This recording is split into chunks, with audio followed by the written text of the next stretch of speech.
What up, fam? Hit that like, hit that subscribe. Got a lot of Eagles news to go over with you. Come join us. Let's go. Oh my God!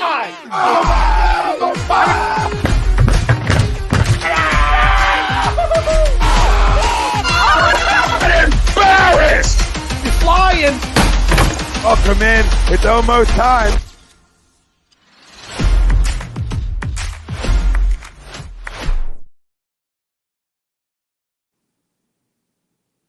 Everybody's another edition of the A2D Eagles NFL free agency news, updates, etc. Not A2D Wednesday nights, and it wasn't A2D Monday nights. These were just specials, a little special for the people. And we're going to be brought to you by BOAGGIO'S Bread. They're located in Mount Laurel, New Jersey. They're home of the best stuffed breads, tomato pies, sandwiches, cutlets, meatballs. You mentioned A2D Radio. You get 10% off your order. So go check out BOAGGIO'S Bread, Mount Laurel, New Jersey. Michael Chromiak, Ryan Brodo. I'm Tom Arnone. Everybody out there, welcome in, welcome in, welcome in. We got a lot to go over. We'll give you all updates around the National Football League, free agency-wise, who's signed, who's moving, some old places, some old faces, new places happening all over the NFL as expected. And we'll get your latest Eagles news. Obviously, some guys coming back home. Some guys for a little less money, staying home. We're going to get into all that. We had a major cut today for our Philadelphia Eagles. We'll talk about how that could go. Could that guy come back? Will he not come back? And we had some guys here. Obviously, another guy, Miles Sanders, move town, right, and go to some familiar faces in Frank Reich and Deuce Staley. So we'll see how long it takes Miles Sanders to get benched in Carolina for Deuce. I can't say that. I can't be any bit critical of anybody Philadelphia-wise, right, boys? You know how this is going to go. So all that is going to tie into our poll question. We've had a lot of moves today, so we want to talk to you about them. And our poll question is brought to you by FanUp, and FanUp is the best way to enjoy fantasy sports, daily NFL, NBA contests, and more. Win great prizes. Sign up today. Use our promo code A2D, and you get $50 right at sign up. So go download FanUp right on the Apple Store. And our poll question for tonight, we should feel good about what the Eagles have done so far this offseason. Do you agree or disagree? Let us know. Facebook, YouTube, Twitter. That's where we're live. Everywhere you get your podcasts, we're there as well. Hit the like, subscribe, follow, join the conversation tonight.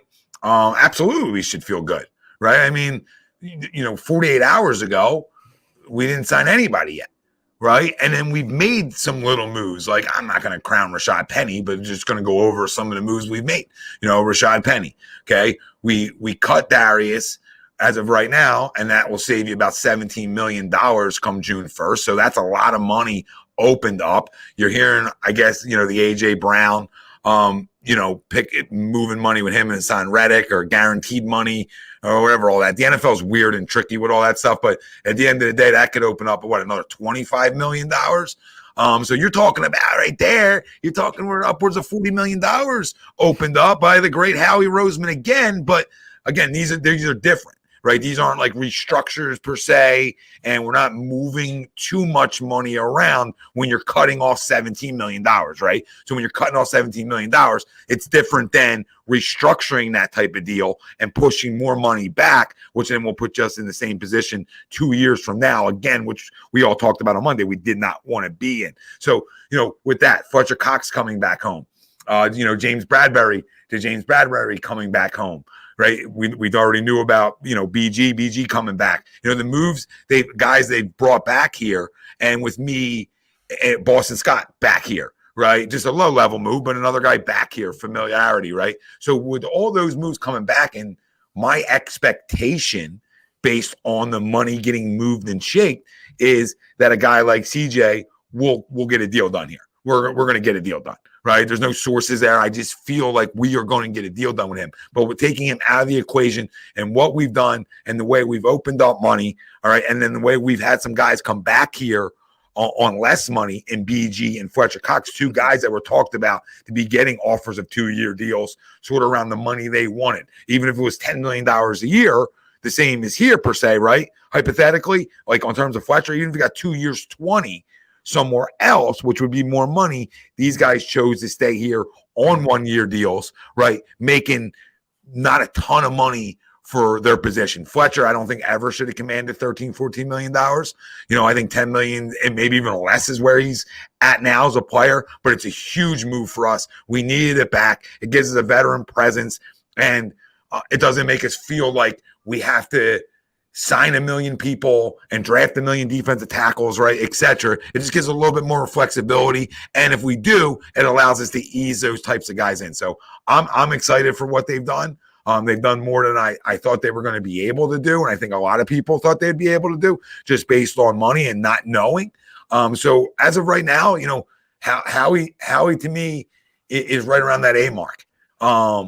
Because there's a lot of guys off his book, so you can't give him like a D on what we've lost. You got to look at what he's opened up and what he's been able to bring back, and that's forgetting a guy like Jason Kelce, right? Now, we didn't bring him back. That was his decision, but getting him back too, that's an Eagles move. They could say no to it. I mean, nobody would, right? I mean, punch yourself in the face, but they could money-wise say, no, we have to move on here. We've drafted 2 replacements. The time's now. We love you. We appreciate you. But guess what? They did it the right way, like classy organizations do. And when a guy's still arguably the best player in his position, if not the top 3 center in football, wherever you want to rank him out, doesn't matter to me. That's still elite. Okay, then here we are. So we've done a lot of really good things. I think if you would have told us any of this, that this is the stuff we were doing and some of the things we were bringing back, I'm not telling you we're running down broad again, but we're feeling good. We're feeling good going into later in the free agency, draft-wise, et cetera, sort of feeling good in the situation we're at. So I agree. Family out there,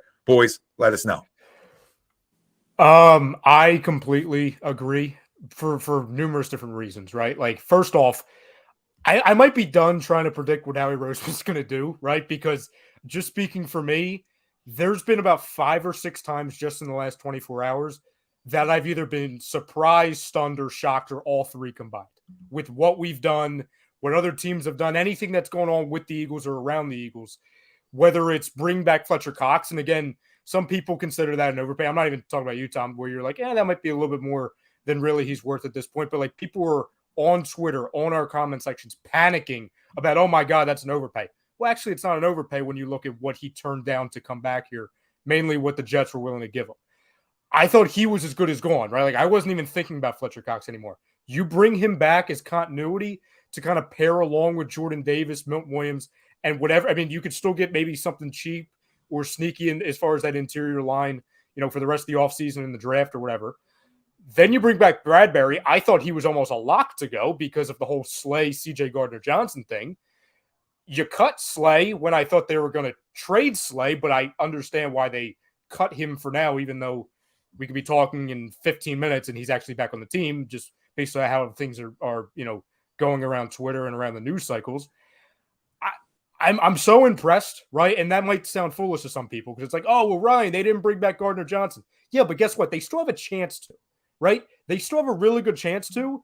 And a lot of us felt like, whether it was yesterday, the day before, or before this offseason even started, that in order to get Gardner-Johnson back, you would have never been able to hang on to Kelce and Fletcher and Bradberry and still had a slim chance of keeping Slay, right? Or bringing him back after cutting him the first time. And then you look at, hey, you're going to have money being freed up after June 1st. Oh, you can have money being freed up just by moving things around with guys like Hassan, things like, A.J. Brown. And that Lane Johnson contract is still kind of just sitting there, and everything's been reported that it's not about if, it's about when that contract's getting restructured. Yeah, that's a terrible call on Embiid. Real quick, yes. Crum, before you go, that's I look at that $17 million after June 1st more as draft money and to be able to sign my draft picks, right? So that's also important that we I didn't even just think about until you said hey, we have $17 million after June 1st. Essentially, I didn't put that together until I just it just clicked oh crap, well that's got to be used to sign picks, right? Because you won't have any money to sign picks. Because we have 2 firsts. We have you're going to draft guys. Guys, we can't sign you, but thanks for coming. So just for the people out there, that's why the $25 million opened up today, on an AJ and Hassan, that's huge. Real quick before you go, Chrome, I still think we're in a really good spot, right? Obviously we want CJ Gardner-Johnson. I think we all expect them to get CJ Gardner-Johnson when it's all said and done. But even if they don't, right? And again, I'm not saying we're going to be able to get somebody who's identical to somebody who led the league in interceptions while missing 5 games, right? But there's other options out there if we are somehow not able to bring him back, right? Like there's numerous things which we laid out just talking amongst ourselves in the group the last 48 hours that they can do to get guys that were in the same situation that Gardner-Johnson was in last year.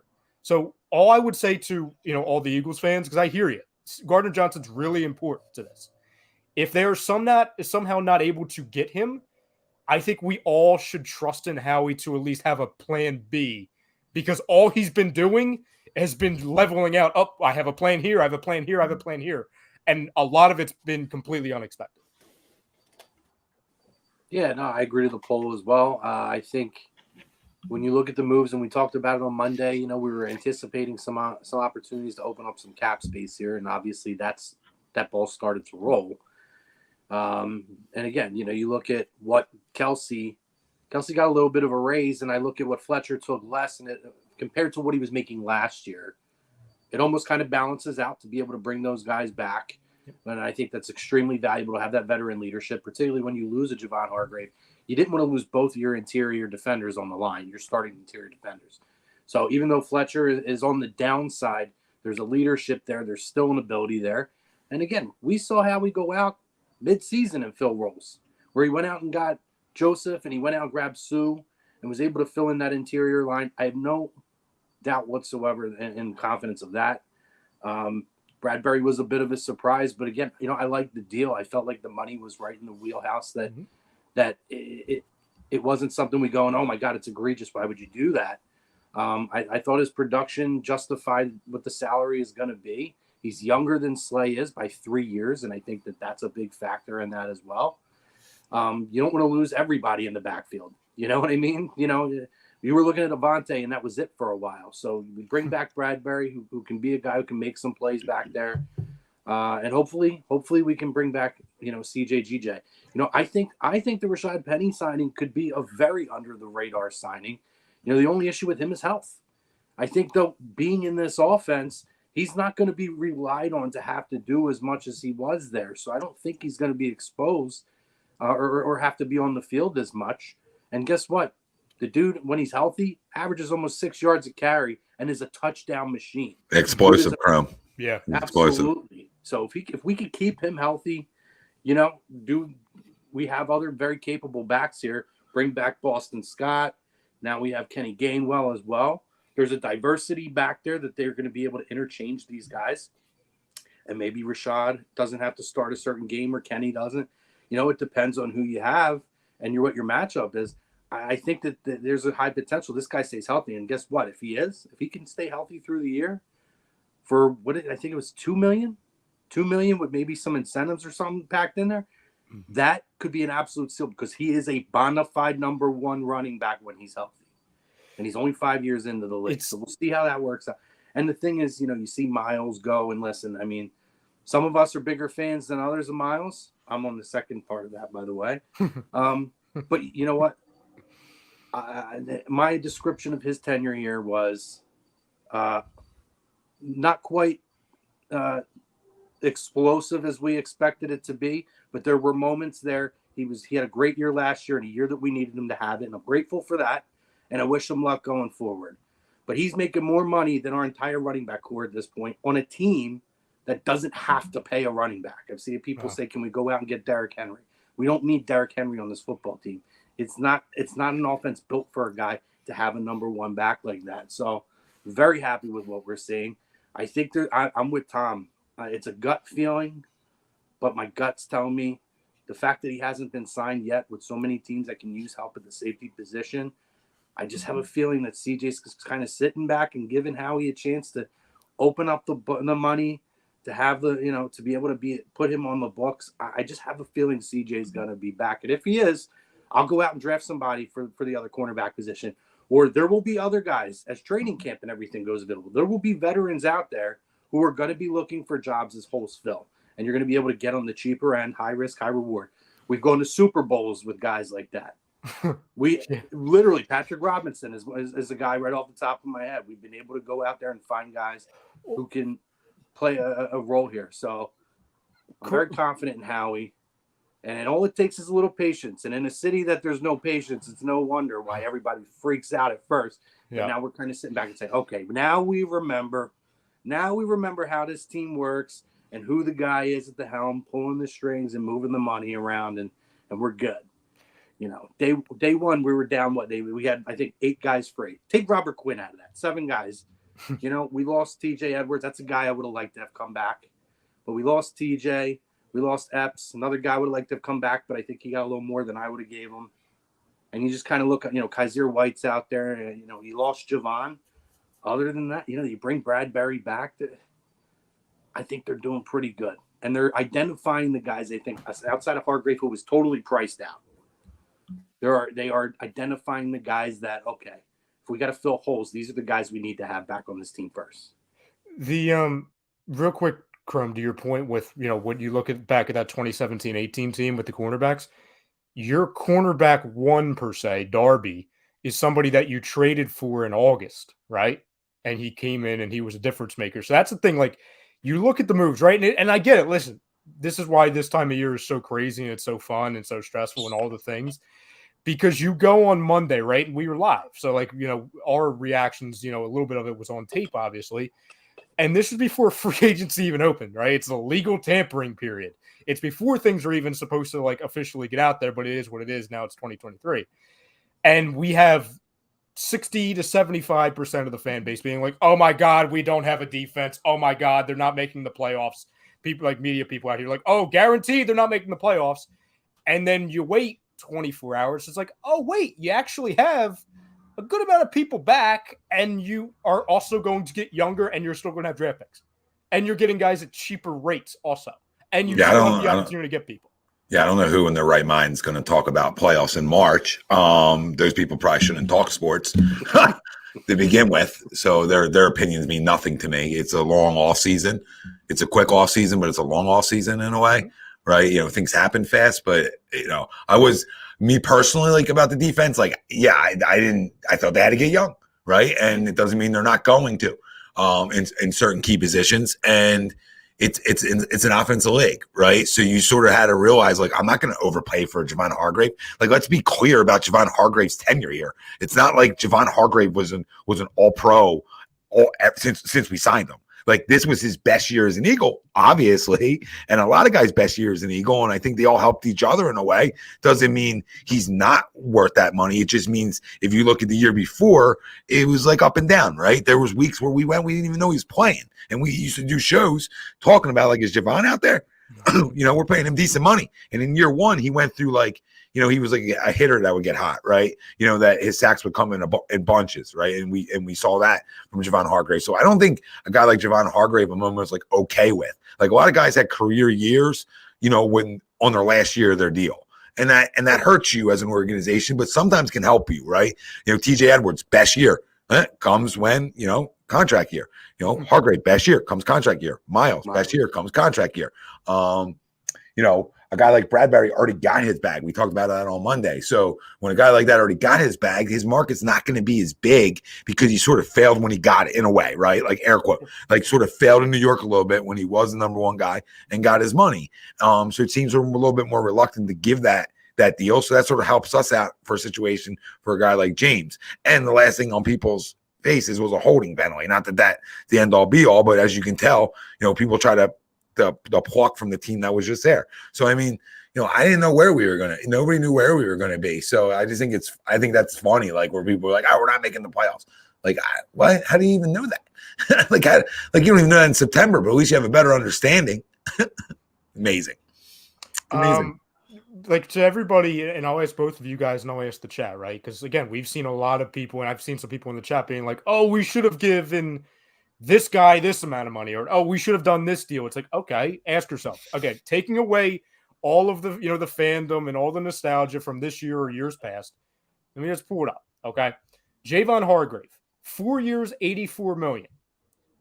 Nobody's going to say yes to that. Like, that the Eagles could have done it and the Eagles should have done it. Correct? Like, nobody's coming out of that being like, oh my God, the Eagles could have definitely have done that. No. No, when the season ended, and you said his value was $20 million a year. It was absolutely not. I'm not paying a D tackle $20 million going on 34 years older in his 34-year-old season. It's just not. It's not smart money. And I'll preface that by saying, for all these guys, us saying no to it isn't hate, ladies and gentlemen. It's because, in a lot of reasons, we can't do it. If our main goal, which everybody continues, I feel like it's a damn hashtag at this point. Like, if we're going to bring back Gardner-Johnson and we're going to do everything we want to do, right? There's things that we can't do. We don't have a decision. They're outpriced. So that one, it's obviously, an easy answer. Andre Dillard, 3 years, $29 million. We had no reason to give him that, right? Like, we have a bona fide left tackle. TJ Edwards, 3 years, $19.5 million. That's like the only one where maybe you can argue, but then you go back to, oh, wait, the Eagles aren't going to value a linebacker like that. And he wanted to go home, too. Yeah, I mean, he's an undrafted, or was he even drafted? I mean, late. No, He's an undrafted guy. He's fine, but you drafted Nakobe Dean to take that spot. You knew you drafted Nakobe, and when you drafted Nakobe, you had TJ here. You got a guy like Kaiser White in on a 1-year deal. So you have guys here that you drafted for that spot. TJ was a captain, your signal caller on defense, so it's always like hard to replace that guy, those types of guys. But that's what Nakobe is. Nakobe's a football lifer. For the tape guys out there, guy loves watching tape, as he should, because he's playing. Mm-hmm. And he's smart, and it's made up for him being a little smaller, undersized, as different guys would like to say. But listen, they drafted these guys to be able to replace these guys. So it sort of told you last year that, hey, Hargrave or Cox probably not going to be back when you go draft a guy like Jordan Davis, right? Et cetera. So Miles got $6 million a year in Carolina. Is that what it came out to be? I didn't see. Mm-hmm. So I mean, I'm not giving Miles that kind of money. Nobody should, right? Because we've witnessed it, we've watched it. Doesn't mean Miles doesn't have talent. Like, I think we all knew that. And when a guy does have talent, they're the guys you're hard on when the talent doesn't fully come out, right? That's the way it works. If you stink, nobody's going to be hard on you because you already stunk. But when you're projected to be an explosive playmaker, right, a guy who's on the field enough, etc., we expect that, right? It just sucks that it happened in his last year here where he sort of put it together, right? But that's the nature of the business. Well, my thing, too, is let's look at the body of work. Look at a guy like Fletcher Cox, who in his prime, which was much, much longer, was one of the elite at his position in the interior line. Yep. Javon Hargrave had a really good 2021 and a great 2022. He's kind of been spotty throughout the rest of his career. He's only 2 years younger than Fletcher. So you're committing $20 million a year to a guy who is very likely going to be hitting the downside very quickly, because that body, that's a lot of wear and tear there. I'm not paying, we talk about this all the time, Tom, right? We were talking about it with Darius Slay. I'm not paying Darius Slay at 35 years old, $18 million per year, at 35. It's kind of the same thing in this situation. Do I want to pay him $20+ million in year 34, or age 34? No, we're already talking about Fletcher's being who has the pedigree, who has the body of work. So that's another thing you have to factor. Like, it sucks to lose Javon, but we got priced out. A team was willing to give him a ton of years for a ton of money. And that's just kind of the way that it goes. And to your point, we draft these young guys for a reason. You knew you were going to lose probably one of them. Similar to the interior offensive line, right? We knew it was probably going to be Kelsey or Sayamalu. Kelsey's back. Sayamalu's more than likely gone at this point. The nature of the beast. But you have these young guys now to fill those roles, and that was the purpose of drafting these guys. I'm sorry, Chrome. Real quick, I hate to jump in here. Before we came on, obviously Josina Anderson came out saying that the Darius Slay Eagles thing isn't over. Now you have The Athletic, another source, the same guy who broke way earlier than anybody else that the Eagles were going to release Darius Slay. Says, plot twist, after informing Darius Slay of an impending release, the Eagles are now working to find a way to keep their cornerback. Nothing final just yet. Yeah. So it seems like in the next, maybe while we're on the air, we could be getting news that he's back. Back at what? Back at the cut never happened. No. It would be the Fletcher Cox thing. It would be the Fletcher Cox. Oh, okay. The way I read that bottom part, because it sounded like sketchy. It sounded like the Eagles are working to find a way to keep their cornerback. Nothing final just yet. No, before that, it said what did it say? Read the whole thing. Plot twist after informing Darius Slay of an impending release. Yeah, an impending release, which means that to me sounds like it didn't happen. No, impending means the upcoming. Like it's definitively happening. It's okay. Because it can't officially happen until June 1st. Yeah, it has to happen June 1st. Otherwise, what you save is a lot less. So they're going to have to wait until then. So essentially what it sounds like is he'll get his release June 1st, and they would re-sign him to another contract. And whatever, so like we could be hearing in the next hour to days or whatever, that, they have come to an agreement and they're going to bring him back. I don't know what the sum would be. And we know for the next 3 months, hey, he's back on a 1 year or 2 year at this much. But that would become official after June 1st, right? So everything could be done. It won't carry over until June 1st. So what was his cap number this year if he stayed? Wasn't it like close to 20 million? It 21. It was something 21. Big. It was something big. So let's say they signed him to 2 years. 2 years, 28 million, 20 guaranteed. You good with that? Do we also have CJ Gardner-Johnson? Well, it's possible. I mean, they're opening up a lot of money. It's very possible. Yeah. You going to ask me this? I'm asking both of you that. Because I don't know if we want the truth. He goes from making 21 to say 13, 14, right around the Bradberry. His cap hit, if we kept him, his cap hit this year was going to be 26.1 million. His dead cap was going to be 22. His salary was going to be 17.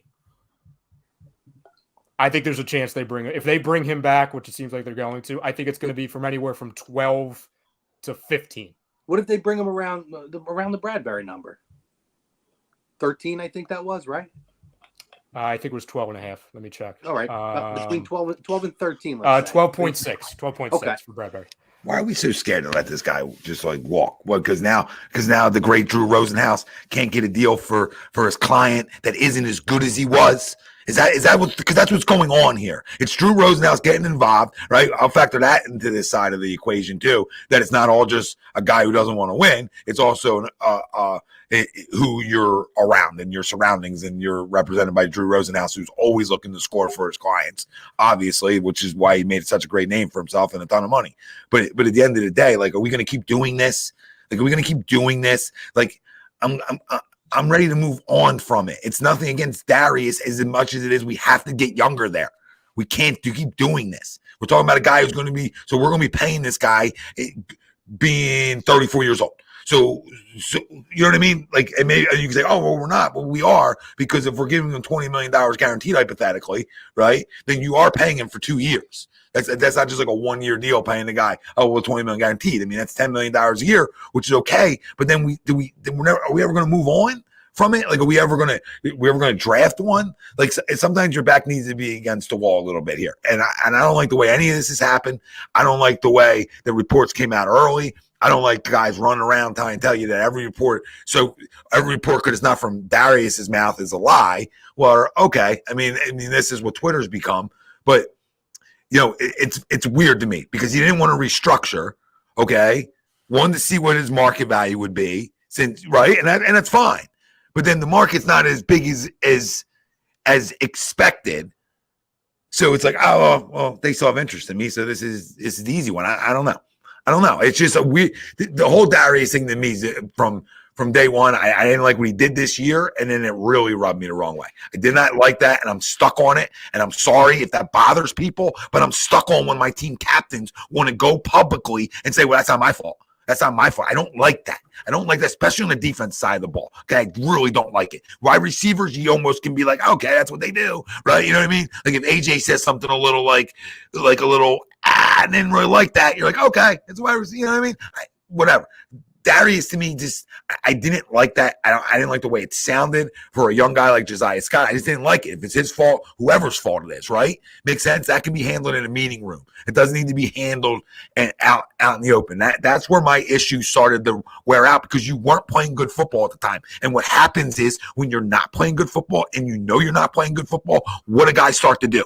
They start to point. They start to point. Okay? And nobody's going to be mad if Darius Slay and James Bradberry are our corners next year. Nobody's going to sit here and be upset. So the people that got to tell me that this can't tag me, that like, hey, Tom, like you better not wish a guy to come back or be happy a guy's back, etc. Dude, I can say whatever I want to say first off and have an opinion on a player. I didn't love him when we got him. Right? Ryan remembers this. Like, I didn't love it. I wasn't like overly in love. Like, I didn't think he was like elite. Okay. But last year he had a great year.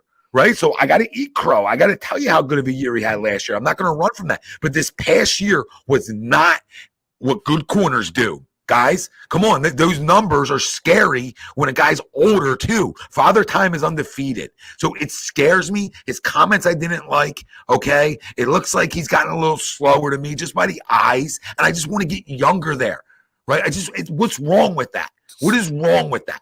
Two things. One, if anyone's going to try and tell you that you haven't been consistent this entire time with Darius Slay, they're just not paying attention. You did a crumb of the day video like 2 days after they traded for him about you're not crumbing Darius Slay, but you were crumbing how people thought like they were getting Darrelle Revis, right? Yeah, like, I remember that was so. If anyone's trying to say like, "Oh, Tom, you've really flipped on Darius Slay," no, actually, no, he hasn't. He's been consistent on this since day one. Because I don't see the big plays. They happened last year, to his credit. Not this past year, but the year before. To his credit. And, right, you remember Chrome, right? I mean, I had no problem giving the guy credit for being a playmaker. Then what did I say last year? You can call yourself big play Slay when you're making big plays like that. Just like if A.J. Brown was never open and your handle says always open, I'm going to ask you to change it nicely. I'm going to nicely tell you, maybe switch up because you're not open, right? But you're always open. So say whatever you want. Darius, even in Detroit, wasn't big plays. Like there wasn't these like all these big plays. Sorry, real last thing that you see from like, I'm not comparing anybody to prime time, but there's electric like big plays that you expect to see from a corner like that names himself that you didn't see it. So it was just like, what are we getting here, right? Like so you're getting slot god vibes when we got the three name guy from the Rams 2 seasons ago. Remember slot god? Yeah, Nickel Roby Coleman. Yes, and it was like, oh, I'm slot god. So you're saying it's closer to that than prime time at times. Because at times he's no place like. Yeah, and like Marcus, with all due respect, we talked about like 5 drops this year. Well, that's a problem, man. That ain't like a positive. I can't spin like, well, he dropped 5 interceptions or his numbers would have been. What are we talking about? If a guy's a first team all pro guy, then what are we talking about? We're not gonna praise a guy for what ifs, right? Like, come on, guys.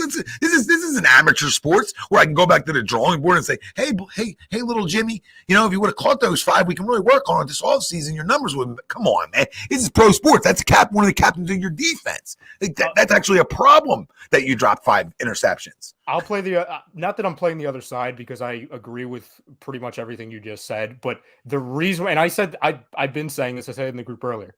Why I think they're doing this with Darius Slay and Bradberry, they already did it with Bradberry, is that, and I want to preface it before people get angry in the chat, the number one position I want them to address in the draft is cornerback. That's what I've preached for years, whether it was Surtain, whether, like, Tom, you know this from doing shows over the years. Every year there's like 3 cornerbacks. I'm like, oh, please, like, bring me him to Philadelphia.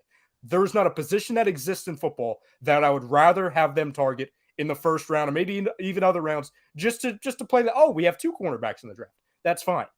I just do not believe for the life of me that they are going to stray away from what they've done and target a cornerback with one of the first 2 picks. I just don't believe it. I don't believe they're going to do it. You can go to the 21 years since the last time they drafted a corner in the first round. You can go to how they've had a philosophy and they've done things the same exact way every year. And you know what it's gotten them? 2 Super Bowl appearances in 5 years. So there's no reason to stray from that. So they would rather lean on, hey, the last time we really tried to evaluate a corner, it was Sidney Jones. And not that every cornerback that we draft is going to be Sidney Jones, because that was a really extreme circumstance because he was coming off an extreme injury. But I wonder if whether it's Howie, Jeffrey, and the people upstairs would rather lean on, hey, we know this guy can play at the NFL level, so we're going to ride with him instead of doing what we've all preached and be proactive and get a young cornerback. Because anyone who wants to say, hey, you're going to bring in a corner, but he might not be ready right away, absolutely not. These are two examples, but two guys that we all wanted. Sauce Gardner, Patrick Surtain. They came in the leagues, and within the first year to 2 years of both of their careers, they're top 3 cornerbacks in the league. So the whole narrative of, oh, you need a couple years for them to get their feet wet, BS. If you draft the right guy, they could be impactful day one. Oh yeah, absolutely right. And real quick, like it doesn't have to be in the first round, right? Like I don't even know if they make pick 30, right, or 31, right? I don't know if they even make that pick because they could trade that out, right? They could trade that out for more seconds this year. So maybe they end up with like 2 seconds this year and a third, right? They could do some things, which I'm not telling them what to do, but that pick could be in the second round, right? So it's not like we know this from watching plenty of football. Right? You can get a home run in the second round if you draft right. I don't buy in. Yeah, I don't buy in that the Eagles can't draft a corner, right? Not that you're saying that. Like, I don't buy in that they can't draft a corner. You know, I just think they it's not really their MO, but it doesn't mean it doesn't need to be your MO at times. And what I don't want this organization to do is play freaking scared. You guys understand me? And that's what I feel like they're doing right now. All right. I don't need Darius Slay back, man, to get better.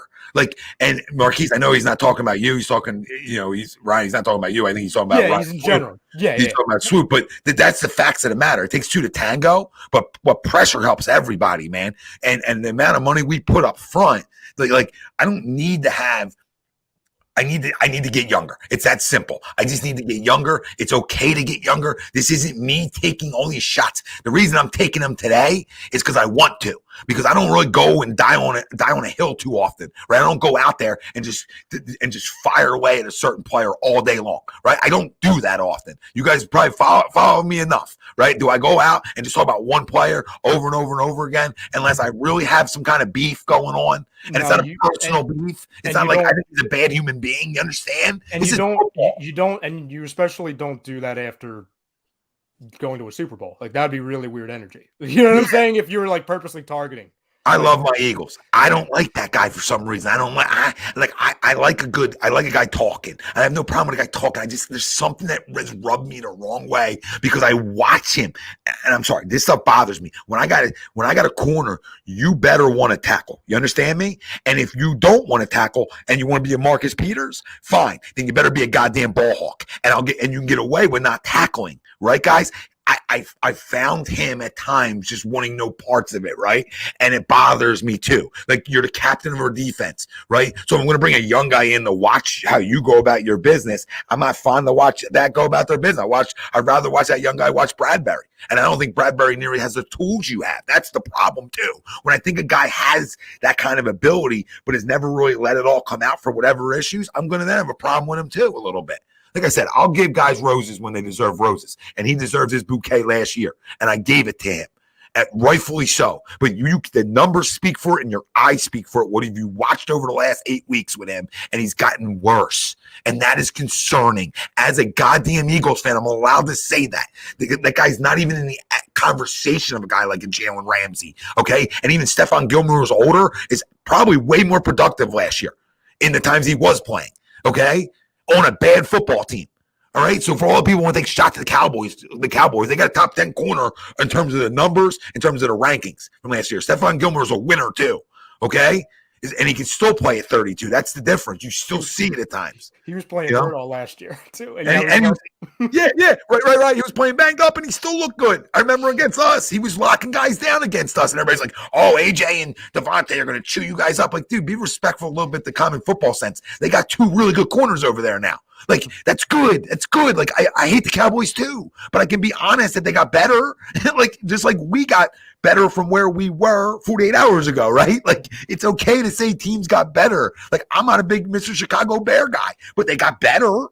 You'd be an idiot to say they didn't get better, right? I just think Darius Slay at the end of his career, the downside of his career, And I just don't want to invest any more money into it. If it was a 1-year deal, like I told you guys, how many times I say, I'm not going to be mad if he comes back. Like people act like, Tom, you don't cheer him on next year. I'll do whatever the heck I want to do because I've been consistent.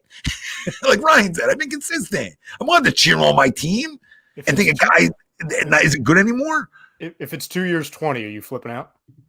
Flipping out? I don't have the energy for a video on it. You know what I mean? In terms of that, like I'm not gonna flip out. What I would say is, 2 years, 20. It's $10 million a year, and like I can't say a peep about that. That's actually probably a good deal, right? My point is, I wasn't given an extension to 35, and that was Chrome's and some other people's. I just doubled down on some extra. That had nothing to do with rice pudding. I just doubled down on some extra. Chrome, what's your limit? Like, what's the absolute limit you're willing to say? For example, he is back, right? Right around where I said, around the Bradberry number. Okay. 2 years at the AAV of Bradberry. So my thing, right, is seeing how a lot of these things have played out, and not just with us. I take the Aaron Rodgers situation, right? That got weird. Aaron says he agreed to become a Jet over a week ago. Mm-hmm. So the reason that's not moving is because they have to make a lot of moves. They have to clear cap space. They have to do a restructure of his contract. There's a lot of things going on. But if you watch everything up until the moment he spoke today, there was this guy still might even, and I love Adam Schefter, but even Shefty and all these other guys who were on there, Fowler and everyone else, was, well, we still don't know. He has to make the decision if he wants to come back. Everything's in place on the Jets and the Giants side. Well, apparently that's not true.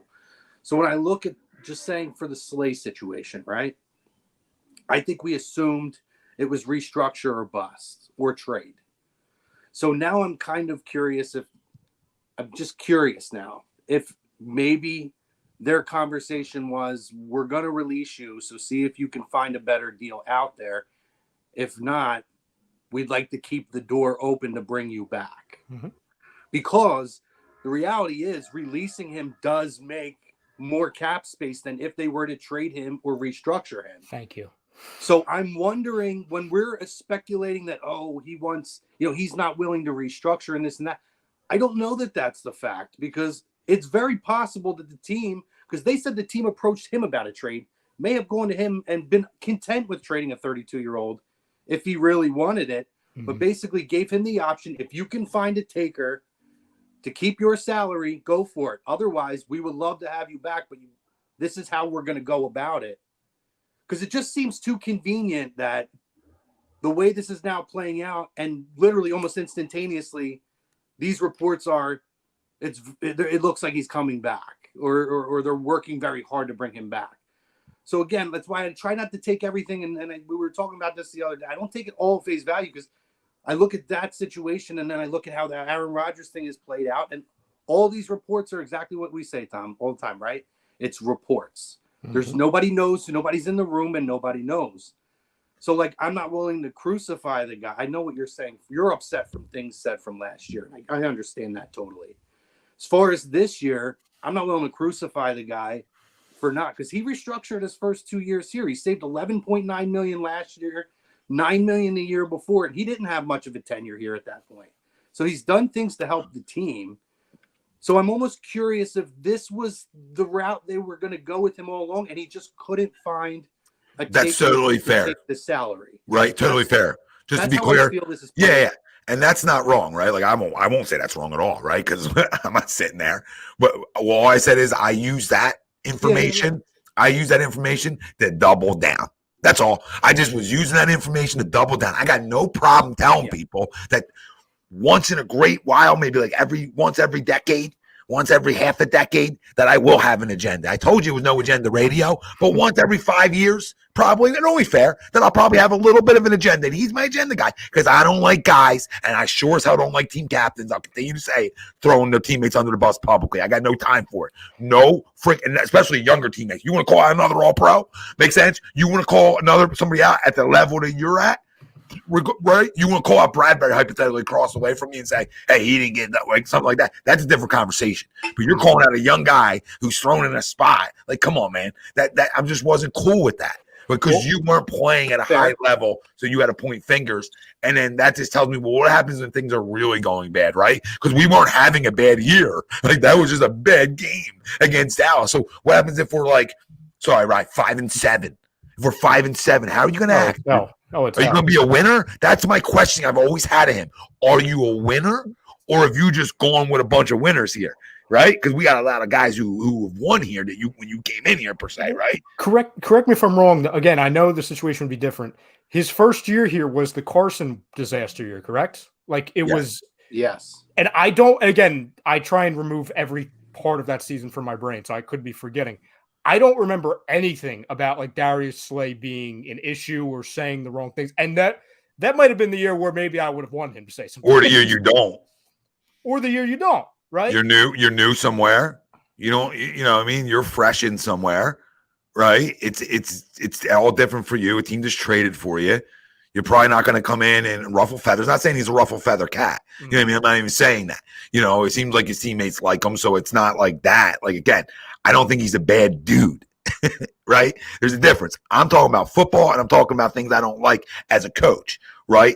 That's the problem. And I'm telling you, there's other organizations out there that probably didn't like it either. Too. Can I from doing shows for a long time with you, I think it's a matter of three things. I think it's almost a 3 strikes and you're out thing with you and Darius Slay. I think people just in the fan base ruined him for you before he even signed on the dotted line. Signed on the dotted line with the Darrelle Revis talk. I think that was the first thing where it's like, we're off to a bad start. Check. Then the 3rd and 30, check. Right, which is like, not great. And then once this, even again, to Chrome's point, all our points, like we have no idea what's truth or not. We won't know until we see if he's on what field he's on, at the start of, of September, right? But I think as soon as even the whisper came out that he wanted more money, it's like, okay, brace for impact. Tom's going scorched earth. Check. That's I think that's what caused this. And again, and to what he's upset about, I understand that. I don't even know what I'm upset about now after those 3 things. Like, besides that, I'm just I'm like an emotional mess, and I apologize. I'm saying the thing last year, as far as the captain and speaking out at a time where it wasn't, you don't do that. I just think it's way too convenient, and knowing this gentleman. Oh, thank you for that super chat. Let me get this point out. We'll get to the super chat. I just think it's way too convenient, knowing how Howie works, how quickly this is unfolding as it has unfolded, that I just feel like this was the agreement. If you could get a taker, great. Otherwise, we want you here, but you have to take less money. And this is the way we're going to do it. And this is the way we can do it so we can try to still win again. Like, bro. Gary said, okay, no problem. We went out there. They said, this is our deadline. If you don't get it done by day 2, this is what's going to happen. Couldn't get it done, and now the situation's up. That's just a gut feeling I'm starting to have, seeing how this is playing out. Bro, we know you we want you. I can't do it. I don't get that. I don't get his. He's not getting a Kelsey hug or anything on the way back in the door, but Wayne, thank you for the super chat, my brother. He said, "What's up, fellas? For each of you, what are you doing with the 10th pick this season? Trading back for more picks, trading for a stud player, or who are you drafting?" Well, man, I'll go for it. Go ahead. If you got one, Crum, go ahead. Yeah.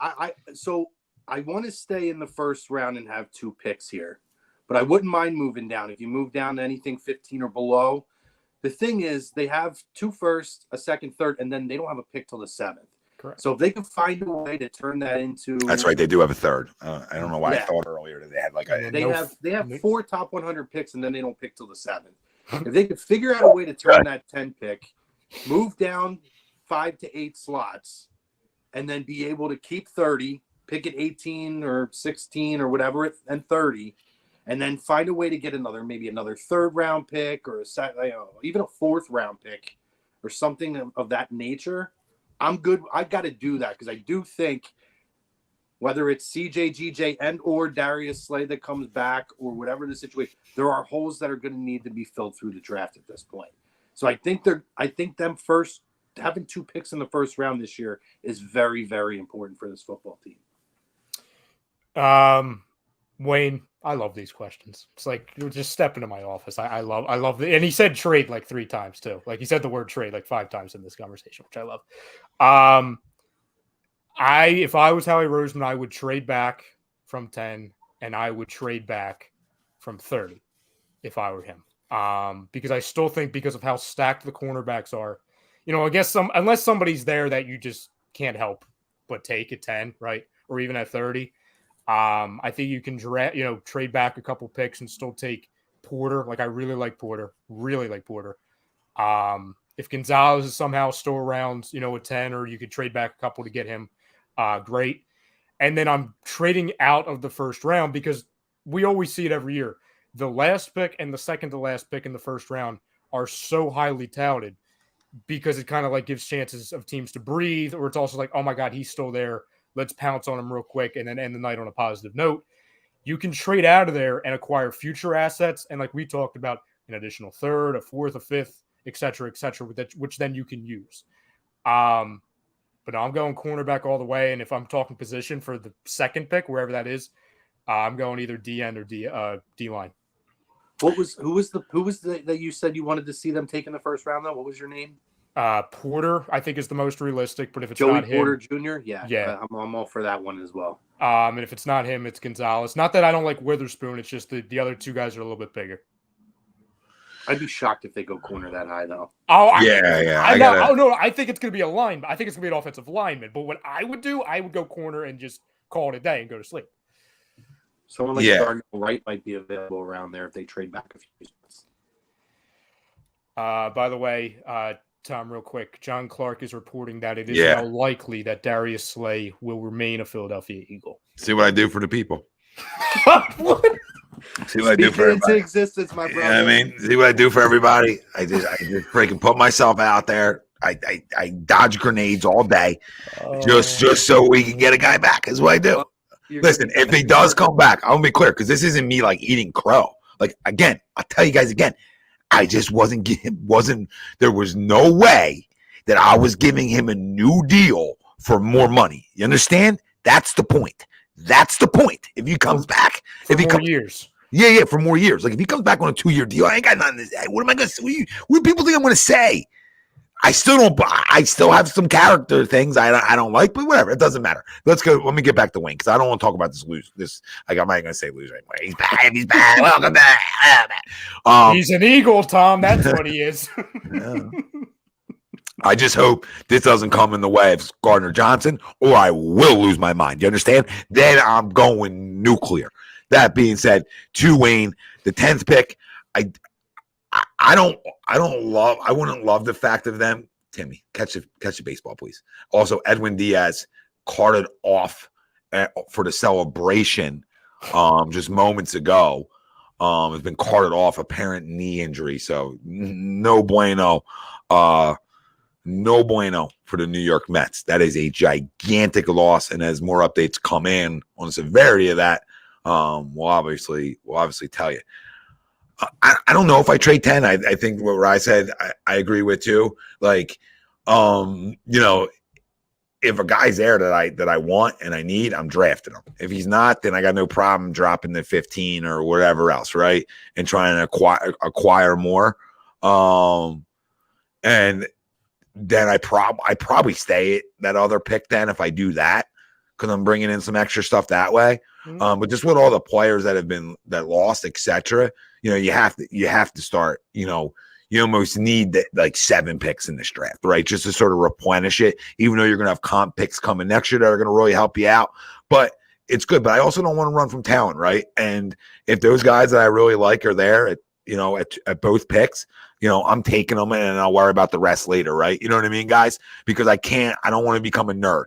And what I mean by that is I don't want Howie to become a nerd and be like, well, we got to accumulate tons of picks, right? I don't want him to get into that Howie. I want him to be aggressive, balls out Howie, right? And leave it all out there. And if the guy you really like's there, take him, right? Don't do what you've done in the past of like taking off a need, except right? Like take the best player available. Go to bed. We'll deal with it here in Philly if it isn't the glamorous pick. 40 boy. Super chat, appreciate it. De'Aaron Fox just ruined my night, but I hit my parlay. By the way, ATD sending me to the Sixers Bulls game on Monday. Become a member, Bulls Nation. I don't know why I read off Bulls Nation. That's on me. Now that's a soundbite, Tom. There you go. 40 boy, get it. Do another super chat and say hashtag Zach Levine Nation. So I have that soundbite, please. Thank you. Yeah, I'll catch myself for that one. Just saying real quick too. Darius Slay has not taken the Eagles off of his Twitter account yet. No, and Here we go. I said this in the group like 6 hours ago, Glenn, that happened, and all throughout the NFL. Because people were telling me, oh well, Ryan, that's my face right now, by the way. You can just leave that up. Everybody was telling me, oh Ryan, they can't officially announce the departure of Darius Slay. Yeah, they can. Yeah, the Cowboys did it with friggin' Zeke Elliott. They did like 2 thank you posts. The Colts did it with Matt Ryan. They did. Yeah, like it was like a friggin' parade. I'm like, oh, did he win a title? Oh no, he's just leaving after they wanted him to play center on a final play of a playoff game. But they haven't announced. Right? Isn't it so weird though? Like after all my years of watching football, I still don't. All these ways they're allowed to like illegally, but legally do things is amazing to me. Tom, it's a good.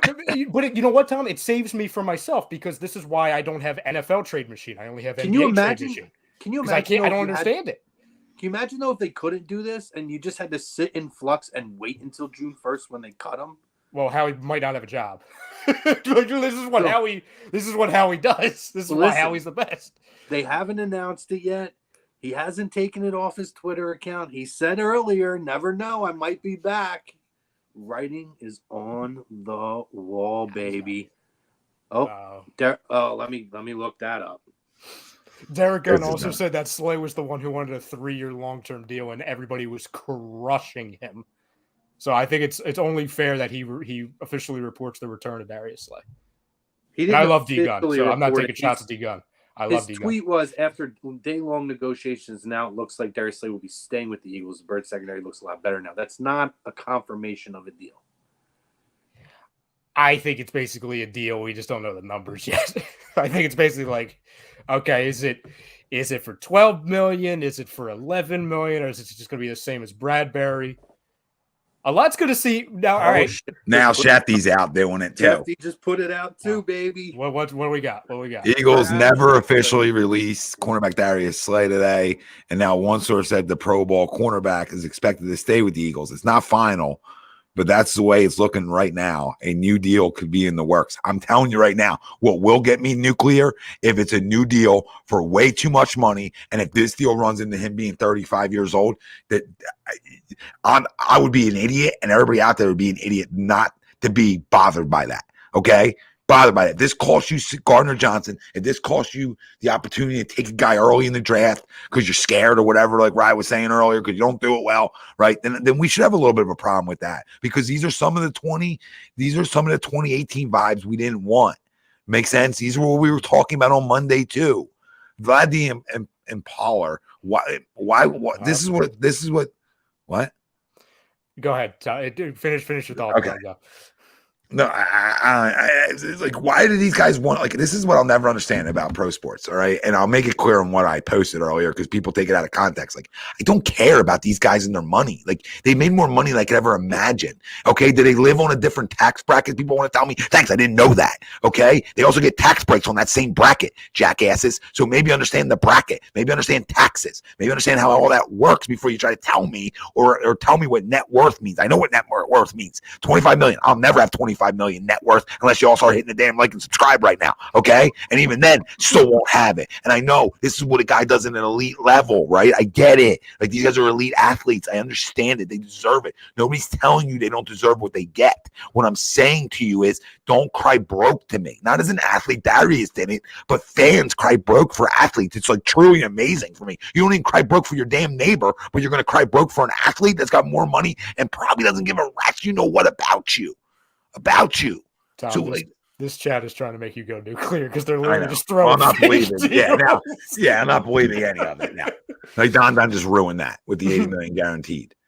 What I reacted to is we have the official response of Jennifer Slay on Twitter saying, "We here, baby," with a green heart and 3 eagle emojis. I can't. Did she? Yes, 2 minutes ago. Here we go. See, I don't know if you could see that, but that's there. It's there. Well, maybe. Listen, he's an active kitten, right? He's an active kitten. I'll give him credit for being an active kitten, you know. And I want to believe, and a big part of starting this, right, boys, and being able to talk sports and give ourselves a platform to talk them is hoping guys hear us sometimes, right? And if those words somehow got across, good, right? Good, right? Because I want those words to get across. I want the words to get across that look what your boy BG just did, right? But you know what I mean? Look what other guys are doing to stay here. Right? Do you want to win? You were just a team captain for the first time in your career.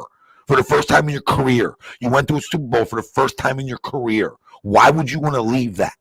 Make sense?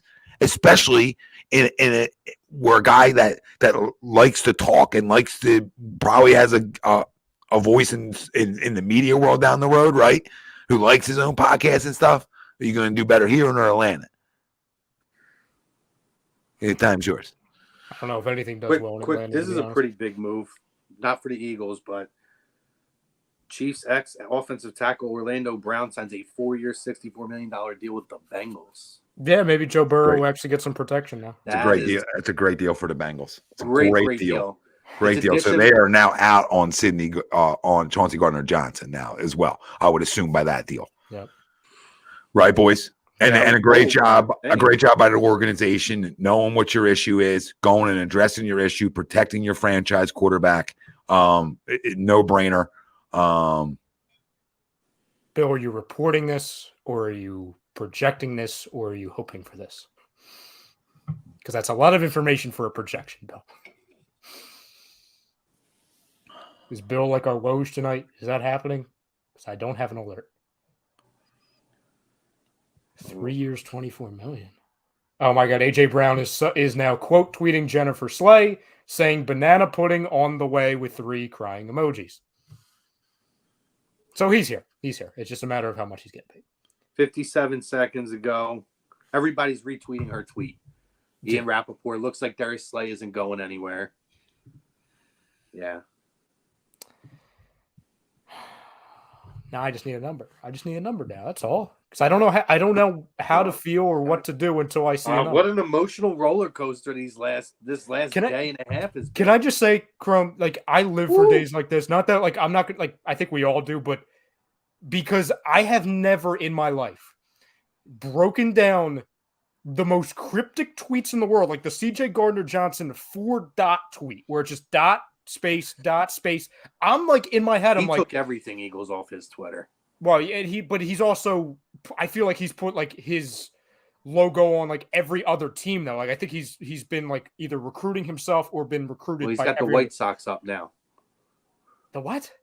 What is he? He's got some kind of a thing with the White Sox up now. It's like a flowered White Sox logo. I don't know. So what is that? Like he's trying to go to Chicago now? Is that what that is? Is that what that is? Or he's going to go play baseball? This is just crazy. I saw like his 4-dot tweet. I'm thinking to myself like, oh, does each dot mean like the year? So is he signed for a 4-year deal, right? Or is it every dot is 10 million? I don't know. I don't know what to do. I don't know how to feel about this.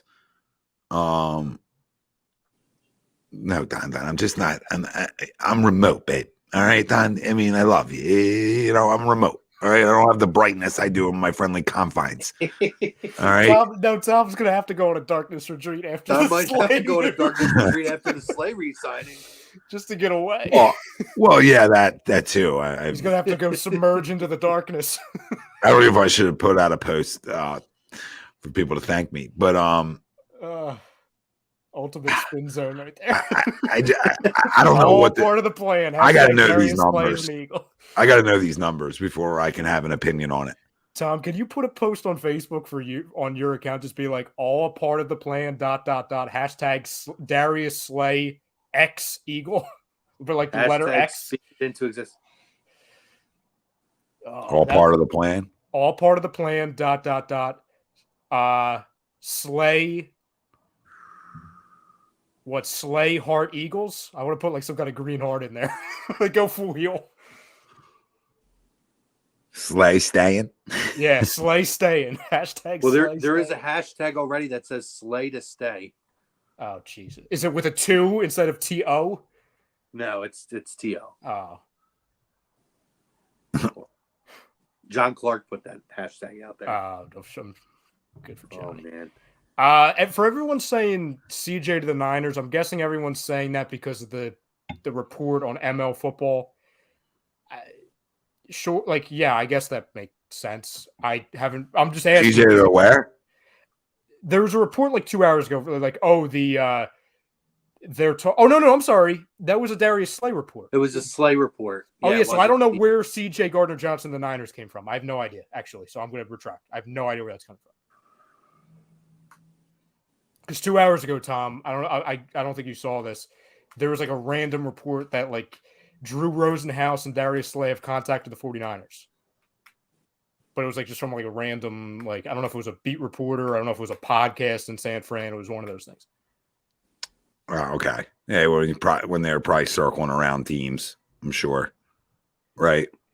Oh yeah. Well, I'm sure he called everybody. I mean, if you're if you're thinking about going to Atlanta, that means you basically called everybody.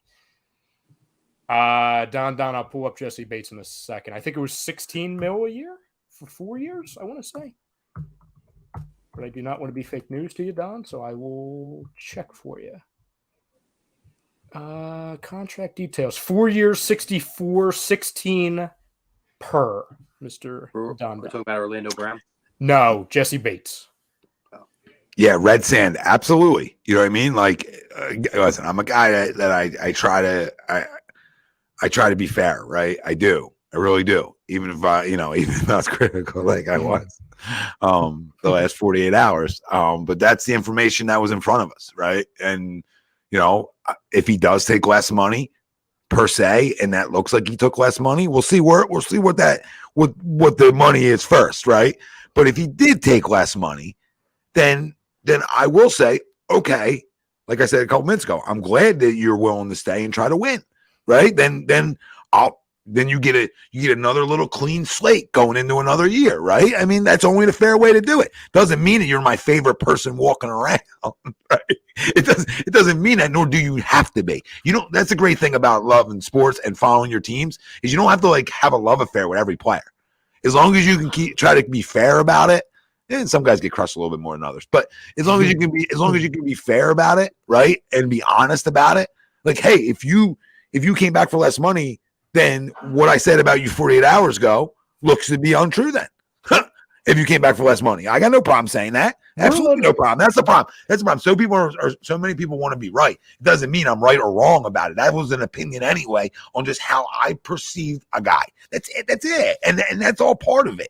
You know what I mean? You come back and make plays, bro. It's kumbaya. You understand? It's kumbaya if your Twitter handle equals your performance on the football field. We don't win shit in March. We all know this. It gets won on the football field. People forget too, especially when with what we've done the last 48 hours, where we've literally gone live in probably the epitome of not knowing things but thinking we know things, right? Because it's just all chaos. We're just going based off of reports and he said, she said. That when new information comes along, so it's like, okay, as of 10 hours ago, we thought Darius Slay only wanted the money. He's being selfish. And every other person that came back to the Eagles actually wants to win. So that's the perception, right?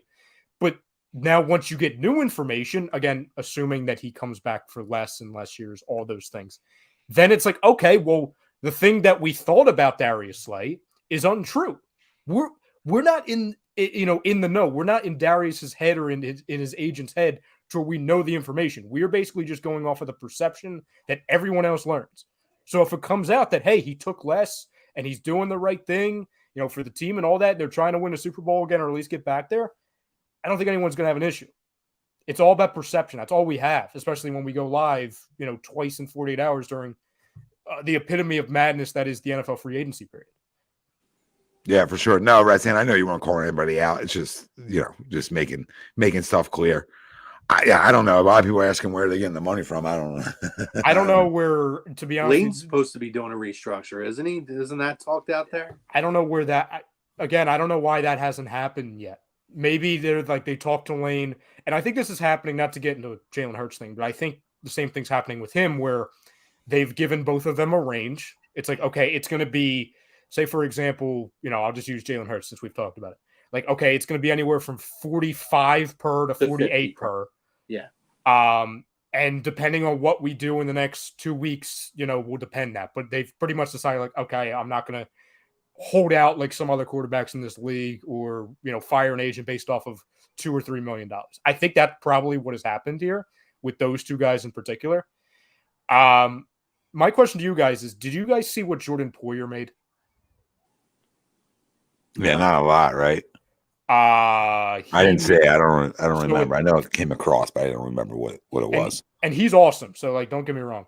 It's at 31 years old. He's making a 2-year. Let me see. 2 years, $19.5 million. So 8.7. Or I'm sorry, 9.7 annual. That's not bad. So if you want to compare that to what the Bates thing did, and you want to kind of look at, okay, two guys at two completely different price points and age points, maybe you can try and map out, because obviously CJ's got the age on his side. So you're probably going to say, okay, whatever we do is going to be more long-term than a 2-year. It would be probably closer to a 4 or 5.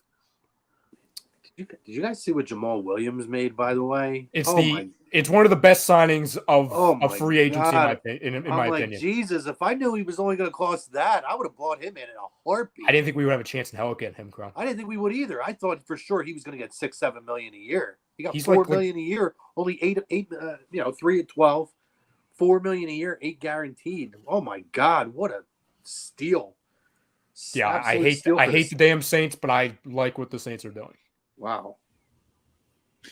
Yeah, and I wonder who would, who else would have, the not interest in Gardner-Johnson, but who else is sort of looking into him to even see what like his market is, or what like sort of offers maybe I've came across the table. I would love to see that, to sort of know like what people out there sort of think he is money wise in years. Because I don't know. I don't know if he gets a Bates deal. He might get something right around there. Probably should. Does getting banged up, to sort of talking your way out of New Orleans, does any of that stuff matter? I don't know. I mean, Bates sort of did the same thing. It didn't matter. So, I wouldn't think it does. I would think that he would command right around that same, like we talked about on Monday, right around that same money, Bates commands. I don't think Gardner-Johnson, he seems like, because other guys have got paid already, right? So, like, when you talk about older guys and we give Slay grief for, like, he got his air quote bag, right? Per se, like his big deal. Where obviously Chauncey has never gotten his bigger deal, right? Even Javon made $39 million over 3 years, so that's good money. You know what I mean? That's not chump change, but he went out and got our big one. But Chauncey really never has gotten that one. So I'm curious to see what he does. I really am, because I don't ever question him wanting to win, or his toughness, etc. I wonder if calling out, even though I love it, but if calling out your defense coordinator, and then deleting the tweet, like I don't know how that all plays out, to other teams. You know what I'm saying? I just don't know, right? If there's teams out there that are like that really are Gannon lovers per se, then maybe it doesn't age well. I don't know. I'm just always interested to see how teams look at that, and if like does that just bring in like some of the bad teams, for big deals. I'm interested to see, and I'm interested to see if we can still find a way to bring him back, because like as much good as we done, you get Bradberry and Slay back. Nobody was expecting either one of them to come back. If he can somehow work out a way for CJ to come back here, and CJ does come back here, one, I think and for a little bit less money, I think it goes to tell you how well run an organization this is. One, I think that'll tell you a little bit how people feel about Jalen too, as a quarterback here, of what they've experienced. It would tell me a lot, and it would make Howie like just go put him in the hall. You know what I mean? Just go put him in the Hall of Fame, because like this is, nobody thought you could pull this off. Well, I think this. And we always talk about how this is Howie's season, and he always has a trick up his sleeve. I think this Hassan AJ Brown thing, which I don't even think some league executives are like retweeting it. I don't even think half the league knew that this was a possibility for the Eagles, and that they had this at their disposal if they needed it. Like illegal. Yeah, like where it's like, wait, you could do what with who? Oh, AJ Brown, who was like amazing, and Hassan Reddick, who was Can you explain this to me? Can you explain this to me, please? Like, and then go, Chrome, because I don't understand. Like, so a guy, so it's like a restructured, but it's like, so you push the guaranteed money like to what, another year, I guess? Or so it's almost like a restructure. It's really weird to me. And why would anybody want to do that? Like in a league where you get always banged up, why would you ever want to give up your guaranteed money? But it tells you that, you don't see many wide receivers do that ever. So, I mean, it tells you a little bit about AJ. If he, like, I don't say loses that money. I'm just curious how that works. Chrome go, and then I gotta find the breakdown. It's like 100 pages down here.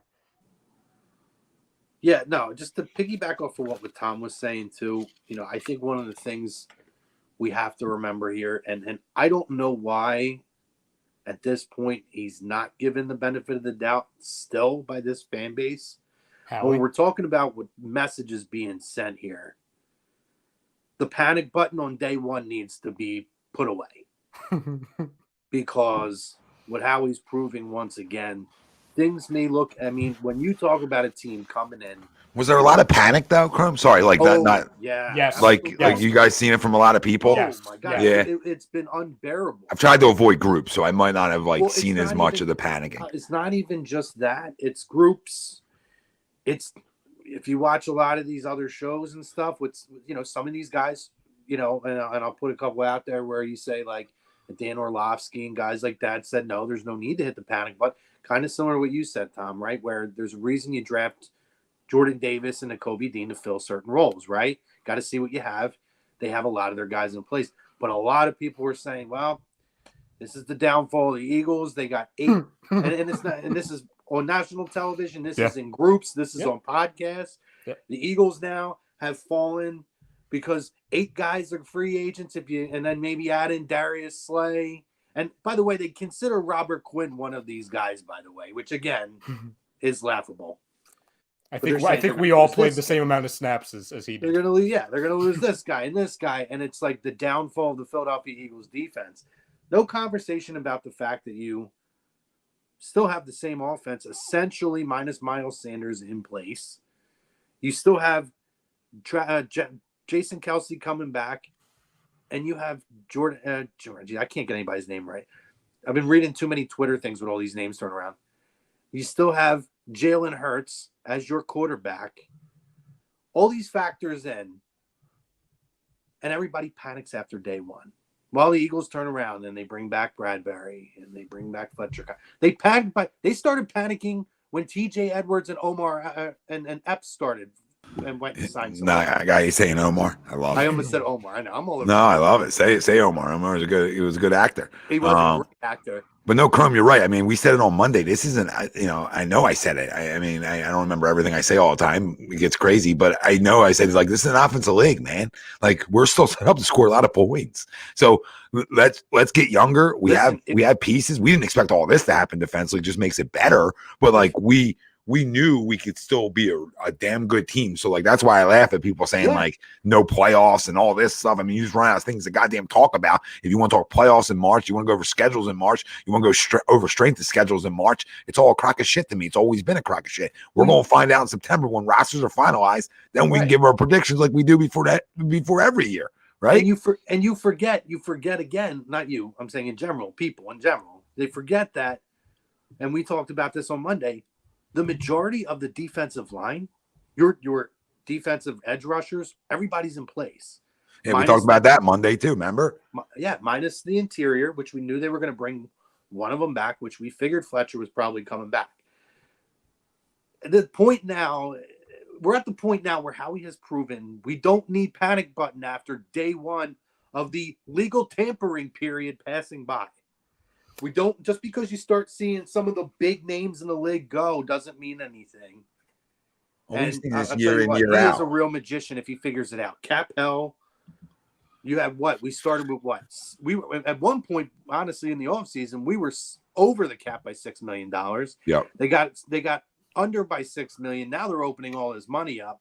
They're re-signing all these guys. They're getting guys to come back. You're keeping all the leadership of your team at this point. We had, when we signed off. This is the Howie. Hats off to Howie. He deserves it. No, he does. When we signed off on Monday, we were sitting here with no players on defense re-signs, and Brett Toth, I think his first name, was the only guy you signed, and they had $6.7 million in cap space. And now, a little over 48 hours later, you have all this, and you have the ability to still get more. Real quick, so Tom, to answer your question on what exactly the Hassan Reddick and AJ Brown restructure clause could be, Jake sent me this. He saw a breakdown of it somewhere. He said, so Brown's salary, if he goes through this restructure, Brown's salary would go from a fully guaranteed $11.25 million to $1.8 million this season. Reddick's salary would go from a fully guaranteed $16.25 million also to $1.08 million. And the Eagles would save around $25 million in cap space. That sounds like fake money because that doesn't make any sense to me, but apparently that's the way it could be, which sounds disgusting. And I guess that's why we are where we are. It's because we have the flexibility of having Lane Johnson's restructure, on the shelf, and then whatever the hell you can do with these two. Yeah. And it's crazy. Like, you're right. When we signed off, I mean, rightfully so, he said, I don't know what they can do. We're going to have to wait and find out on and I even said, like, I don't know how much Howie can be a magician through this. I'm not sure. Right. I mean, and I'll be the first to say, I don't know, like, all the ways you can do things in the NFL to get around stuff either. Right. But me and Cromer also were right about, like, you can't restructure everybody either. There has to be, like, if you give a new deal, then you have to cut somebody, right? You have to bring somebody back under new money. And I do think when guys see, like, team captains and other guys that have been here for a while take less and stay, even their running mate take less and stay, per se, right? I think it makes guys sort of, when they go out there, they realize the market wasn't gigantic for them. It makes them think, like, all right, you know what? I'm better off going back there. It is official now. Darius Slay on Twitter 1 minute ago, quote, "Back like I never left, run it back," with an eagle emoji. So now we just sit here and wait for the amount of money. That was a fun 10 hours, huh? That was fun.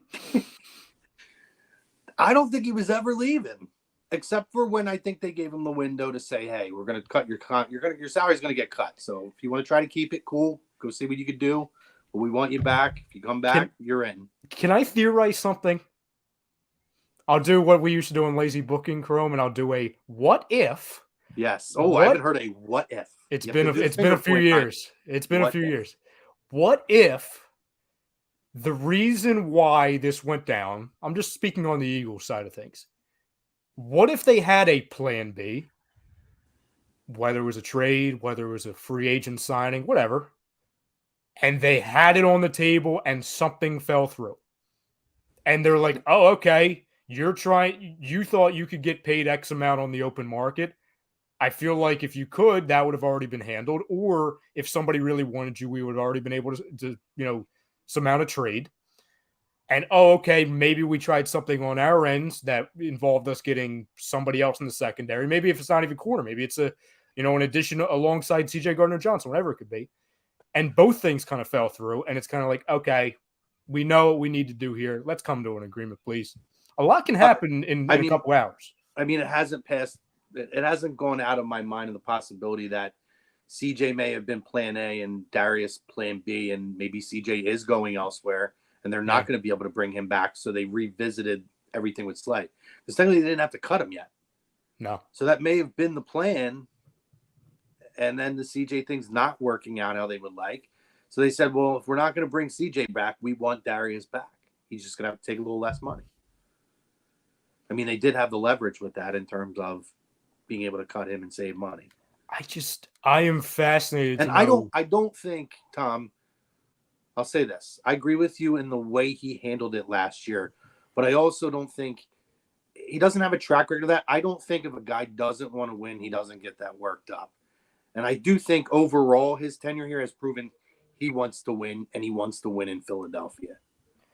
I just think that's real fair. ugly. Yeah. I think it was a real bad and ugly moment in Dallas after the Dallas game last It night. happens. Listen, it's an emotional sport too, right? I'm not going to say like I shouldn't have a problem with it a little bit. I can understand the emotions for sure. I always factor that into it. And like I said, there's somebody like Eddie Brown. Eddie's has the worst sports knowledge of anybody I've ever seen in my life on social media. So there's your shout out, Eddie. But like, time to be held accountable. Like, babe, I've been live for an hour and a half. So the accountability's already been had. If you think I'm going to do like a statement, like I need to do a statement video, you're out of your freaking mind, okay? Because that doesn't mean what I said was wrong either at the time. It doesn't mean it. It means, I went out and I couldn't get that big money I was looking for on my last deal per se, right? Okay, and guess what? Maybe I would rather be back there, right? I don't know. I don't know. Okay, nobody knows these guys, right? Like we don't know these guys personally. Okay, so at the end of the day, the guy's back. Good.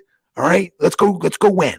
All right, because none of the rest of it matters. None of the rest of it will ever matter to me besides winning games. Because if we're not winning the games and this guy's getting burnt, you're going to hear from me. If we're winning games and he's playing good football, you're going to hear from me that way too. Listen, I feel like I'm pretty fair with shit. All right, I get it. This one, I went a little rogue. I took my shots, right, and that's fine. But I'm also allowed to have those opinions. Make sense? Right, wrong, or indifferent. But I'll always say, hey, maybe I was wrong about that one. Like, you know what I'm saying? But I don't have to have a welcome home tour. Like, get the fuck out of here. Well, here, I don't know what people want from me. For anyone who wants a Tom statement about the Eagles, here's his statement. Here we go. EAGLES, Eagles. Positive enough for everybody. Okay, nobody can say that's negative. 2 follow-up reports. By the way, I love all these reports. This might be my favorite show of all time, especially if we get Gardner-Johnson too. That'll be like Stop. What a time to go online, by the way. Guys. What a time to do it. I know. Finally, like I look at everything else, it's like, oh my god, of course. Or like, there's breaking news. Seems like every 5 minutes after we get done doing a show. The fact that this was like an hour show, and we're just rolling. It just keeps falling out. I mean, you can't go off at this point. Look at Eddie. Look at Eddie. Look at Eddie. Look at Eddie. There you go, Eddie. There you go. There you go. See, you can't have a problem with that statement. No, listen, Eddie's my guy, though. That's why I take shots at me, right back. Listen, this is what it's about. And one, Cromer, I think you'll appreciate this. Me and Rive talked about it. Part of it is growing into this too, as somebody doing this, right? Granted, for 8 years, I get it. But as you grow into it. You grow into the jabs a little bit. You roll with the jabs a little bit more, right? And I'm trying to grow into it a little bit. I'm trying to have fun with it because I could have been a loser. I could have went and never posted that stuff and went at a guy. You know what I mean? And I could have easily deleted it. I didn't. I made a post like 25 minutes before we came on. Not deleted. It's going to stay. It'll stay forever. I don't delete unless Facebook sort of suggests I do. Right? Then we hey, you know what? It's your platform, right? And we'll do whatever you need. But like, listen, man, at the end of the day, would I take the guy back on the right money? Come on, man.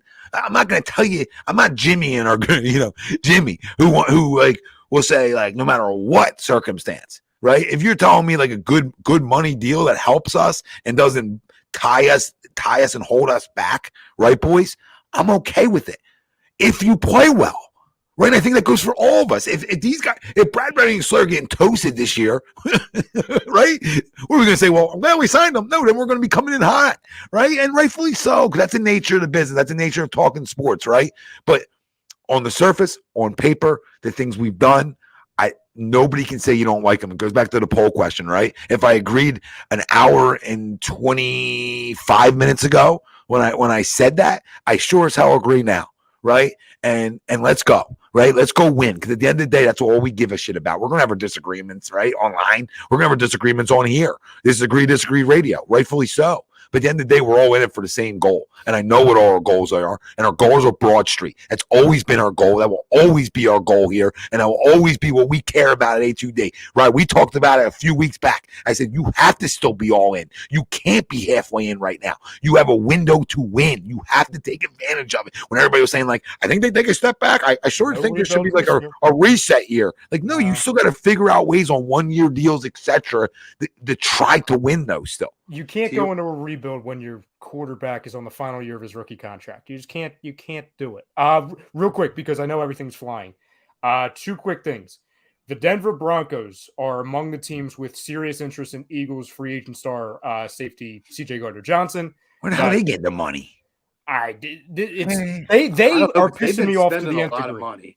Obviously the connection with Sean Payton from New Orleans. And then the other thing goes to how, hold on, let's see. Per Jeff McClain, Slay's rework contract doesn't include any new money. Gardner-Johnson is still very much in play. Good. Quick till. For the Eagles. For the Eagles. Sorry, Kerm, right? For the Eagles, right? Yes. Okay. Yeah. Okay. Yes. That happens right now. It is freezing in Florida right now. Like I am ice cold outside. I will literally. Are we doing the pool part two? We might streak. We might streak in. Like we might have to censor it. You know what I mean? We have to put like something on my ass. I don't have on my ass cracks. You know what I mean? On my ass cracks. No, I'll wear pants for everybody. But I would.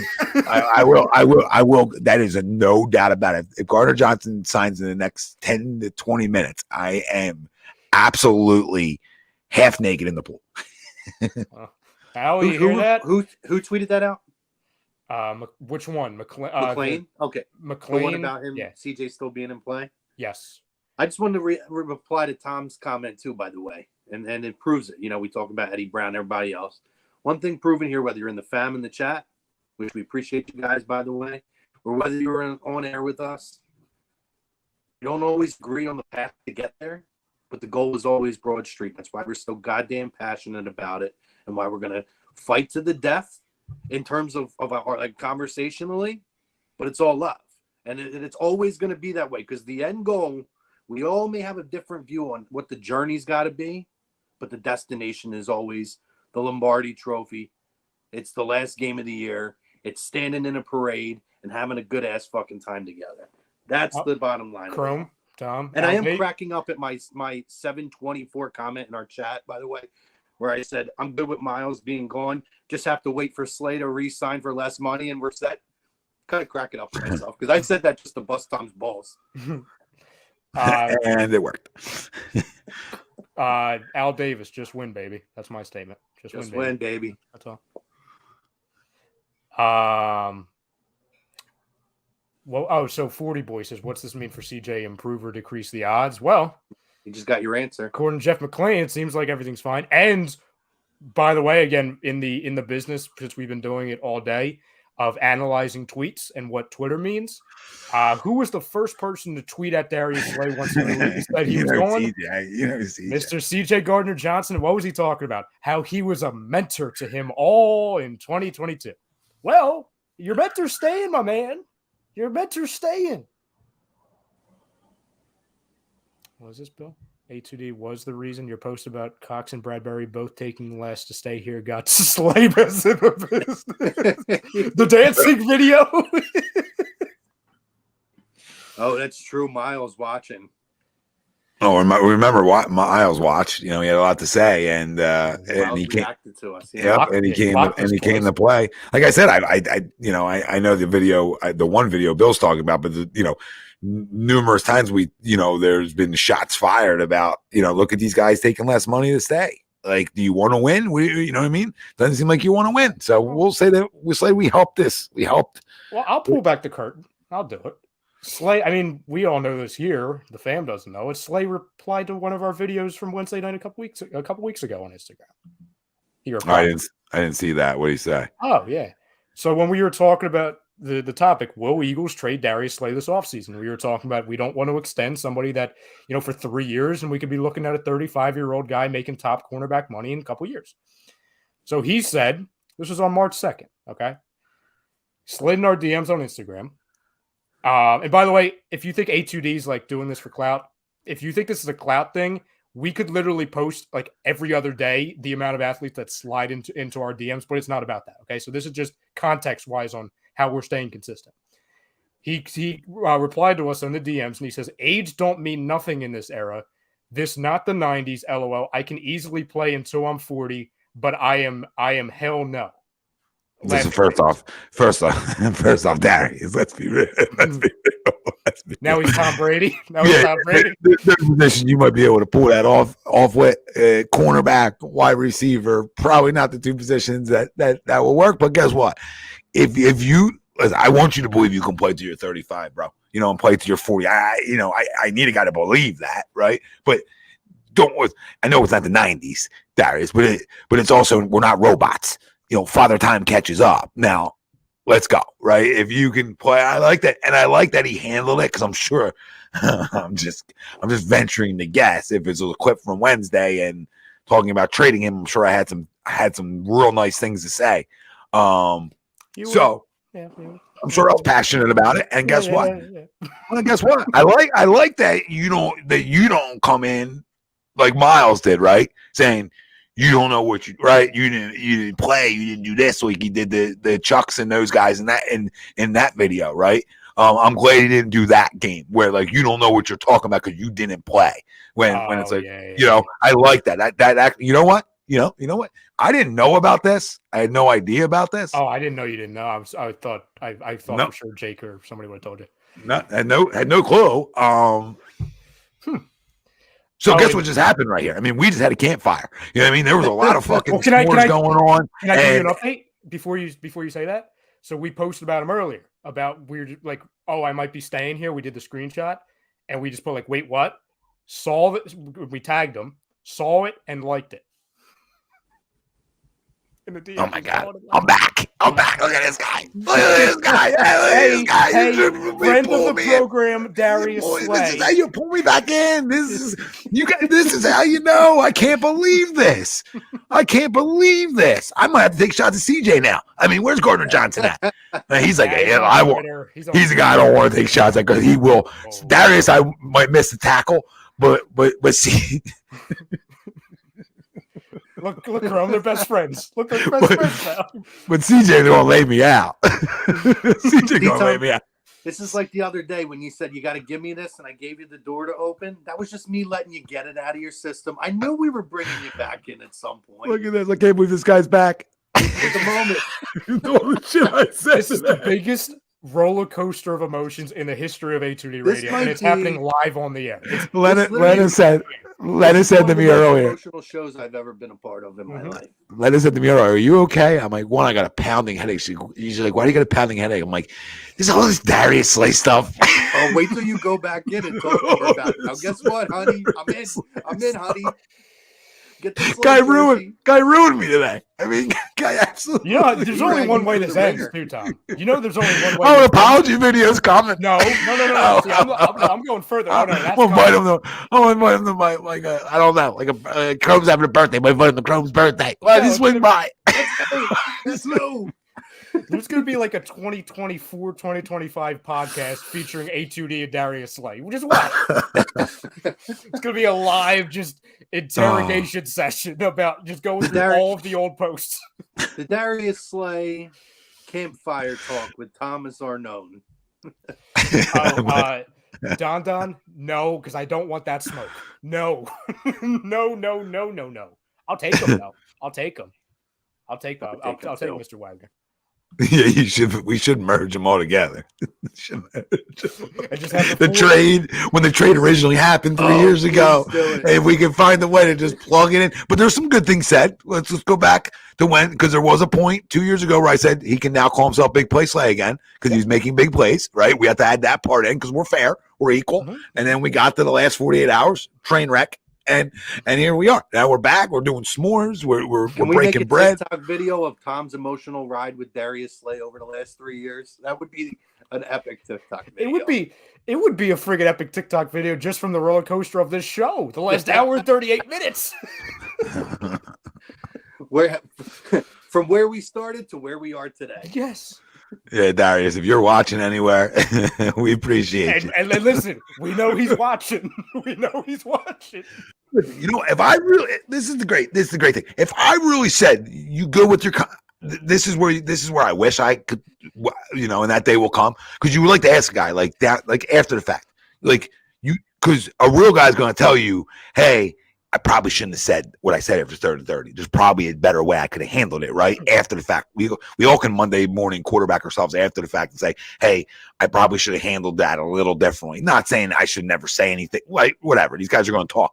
But I bet you if I said to them right now, that was my little issue with you. You cool with me having a little issue with that? not knowing the inner workings. He'd probably say, if he's real, he'd probably say what? He'd probably say what I'm saying. I was waiting for you guys to say that, but yeah. No, I wanted to keep going. I thought you were going to give us the follow-up. Yeah. No. The follow-up was just strictly like he would. I thought it was a rhetorical question. You would hope he would. Yeah, you would hope he would say back like, yeah, you know what I mean? I probably could handle that better. Well, whatever. What I respect about Darius Slay, and there's a lot of them, right, is that they not only that they play the game, which we've seen the last 24, 48 hours, but we beg, and it's good. Number one, it's good for us, not only, just in our business, quote unquote, right, that we get guys like this because it's more action, it's more, entertainment for us. There's more stuff to talk about. Not that we're in the business to like try and create narratives where we let everybody else try and do that, but we beg, not only is what we do, but as fans, for transparency from our athletes. We want to know what they're thinking. We want to know what they feel, not only about themselves and their games, but about their teammates, about the city they're playing in, about their former defensive coordinator, by the way, and that they delete the tweet 5 seconds later. Like, we like that kind of thing because not that they need to be humanized, because they're humans at the end of the day that are just making a lot more money and they're way better at sports than us. But that's the stuff that really gets us. It's almost like an open window into what it's like being an athlete, because we only know like 1.2% of the Earth's population is actually going to be able to live the life of what these guys do. So I appreciate that side of things, especially when they spin it into a positive, right? Like, that's why I give him credit instead of like, and I always use this example, he's a way better player than this guy ever will be, but like Jalen Reagor, like that guy was transparent, but was never willing to fully embrace the situation he was in, which had hurt him. Darius, he gives it a little bit of everything, right? Because he's passionate about it, right? He's that kind of a character, which we love, and clearly the players love. Like, I just read something else that, it was imperative for the Eagles organization to bring back Darius Slay because he's one of the founding, pieces of that locker room on defense. So clearly everybody loves him. That's what I appreciate, because not only does he deliver on the field sometimes, right? Maybe more or less than we wanted to this year. That's, not to, each our own, but we appreciate that, right? Because we're always wondering, like, okay, what is this guy really thinking, or how does this guy feel about it? Well, Darius Slay is going to tell you, whether it's a tweet, a podcast, or an Instagram DM. So I appreciate that. Yeah. I love it. People are sending when you me. look at guys like Reagor too, right? There's no accountability for somebody like that. There's a lack of self-awareness. There's an overly emotional aspect to a guy like him. And that's the problem where it becomes an issue. That's not transparency. That's a guy who has absolutely a lack of self-awareness and can take no accountability for anything. And that's why he doesn't survive in a city like this. The guy took a shot at the fan base a week after getting drafted. We can get annoyed sometimes when certain guys open their mouths at the wrong time. And it's not just Slay. We've seen it time and again in this city. But case in point, Alec Bohm last year, right? Makes a comment on the field about the fans, takes the accountability. Dude's he's a young god here already at this point. Everybody loves the guy because you could say stuff and make mistakes. We like your honesty, your emotion, and you take the accountability for it. And those are the kind of guys we love in this city. A little update too. So from Kendall Beck, who he was going at the whole Slay camp. The Slay camp was going at everybody on Twitter today, but he was one of them. He just said 30 minutes ago, he said, "This is true. The Baltimore Ravens had a deal done with Slay's agent, but the Eagles did not want to flat out cut Darius Slay. The Ravens refused to trade for him and take on his contract. Howie Roseman always had the leverage. They never wanted Slay out of the building, and now he's staying put on a reworked contract." What's his name? Kendall Beck. It's at K Beck Eagles on Twitter. That's interesting. Yeah, it is. I get another report here that the Broncos are in negotiations, or they're trying to target CJ. The Broncos, right? Yes. Yeah, I just don't know where the hell they get the money. I mean, I don't know how the Russell Wilson I don't know how the Russell Wilson money works for them. I thought that they had some cap. Maybe they do have some more cap flexibility than originally thought. I know they traded Chubb to the Finns last year, so I'm sure that opened up some money for them. Not giving him the deal, so I'm not sure. I wasn't sure what their money looks like. I saw this on Twitter too. Whether Darius Slay is restructuring or extending his contract, the Eagles will still be saving a hefty amount of cap space. Cap space saved on a restructure would be $12.2 million. If he's extended, they would save just over $13 million in cap space this season. So either way, they're saving money. Yeah. And that $13 million, that's an additional player. So if you combine that with obviously the Lane Johnson restructure, you're getting up to like, okay, you combine those two restructures, there's Gardner-Johnson's money, at least for this season, right? And then you can obviously focus on all the other stuff later. Shame we don't need another wide receiver, because I would be all in on a guy like Jerry Jeudy. Yeah. It's all right. Matt Collins will be there. Matt Collins is out there. I'm still holding out hope that Adam Thielen will be sitting somewhere. I think that's a good name. I think it is. Yeah, I think also Jeudy got a little tired of Russ last year. I think we could all see that too. Right. I think everybody did. Yeah. No, this is odd. Now it's kind of like everything was going nuts, and now we are just sitting here, and we don't have a number yet. So basically, he's back, but we don't know the number. Which, don't you find interesting? Like, if we know he's back, don't you think the number is the first thing that they would have to figure out? Yeah, right.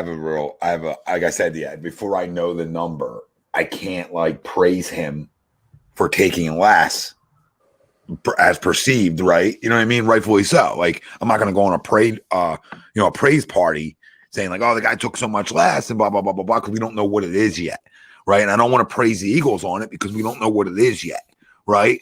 I will praise the Eagles for being a good organization where they can like cut a guy and still have that relationship with a guy to be able to like air quote cut him, but then be able to work something out to bring him back, right? I think that's a lot of credit to the Eagles organization to be able to have those types of relationships. But it's hard to on the surface, it's like, hey, we should be happy and we should, right? And then the other side of it is like, okay, well, what's the money? What I think we probably know the years, but what the heck's the money of it, right? Because we need to know that does have importance. Like, is it backloaded, right? We're trying to avoid that stuff, right, Cromer? Like we talked about the other day. Like we don't want to get sort of caught up into that game. So it just depends. Backloading when you are paying Jalen, I'd almost rather them front load something. I agree. So the back end looks a lot better when you're paying the quarterback. It's tough because I'm interested to see, not that we're worried about 2024 more than we are 2023, but that first year of Jalen's contract also, I think, coincides with them having to extend Devontae. And also, we don't know what Lane Johnson, we don't know if that will be his final year. We don't know if this will be his final year. We have no idea, right? Because he said 2 more years at the most, and then he's done. Yeah, I don't know. Until he's not, right? Until it's Jason Kelsey. Yeah, until he's not done. I'll say this. Road last year, by the way, I forgot about this. This is almost exactly last year. They released Fletcher and then ended up everyone thought he was gone and ended up bringing him back. This is like year 2 where we're seeing this all over again.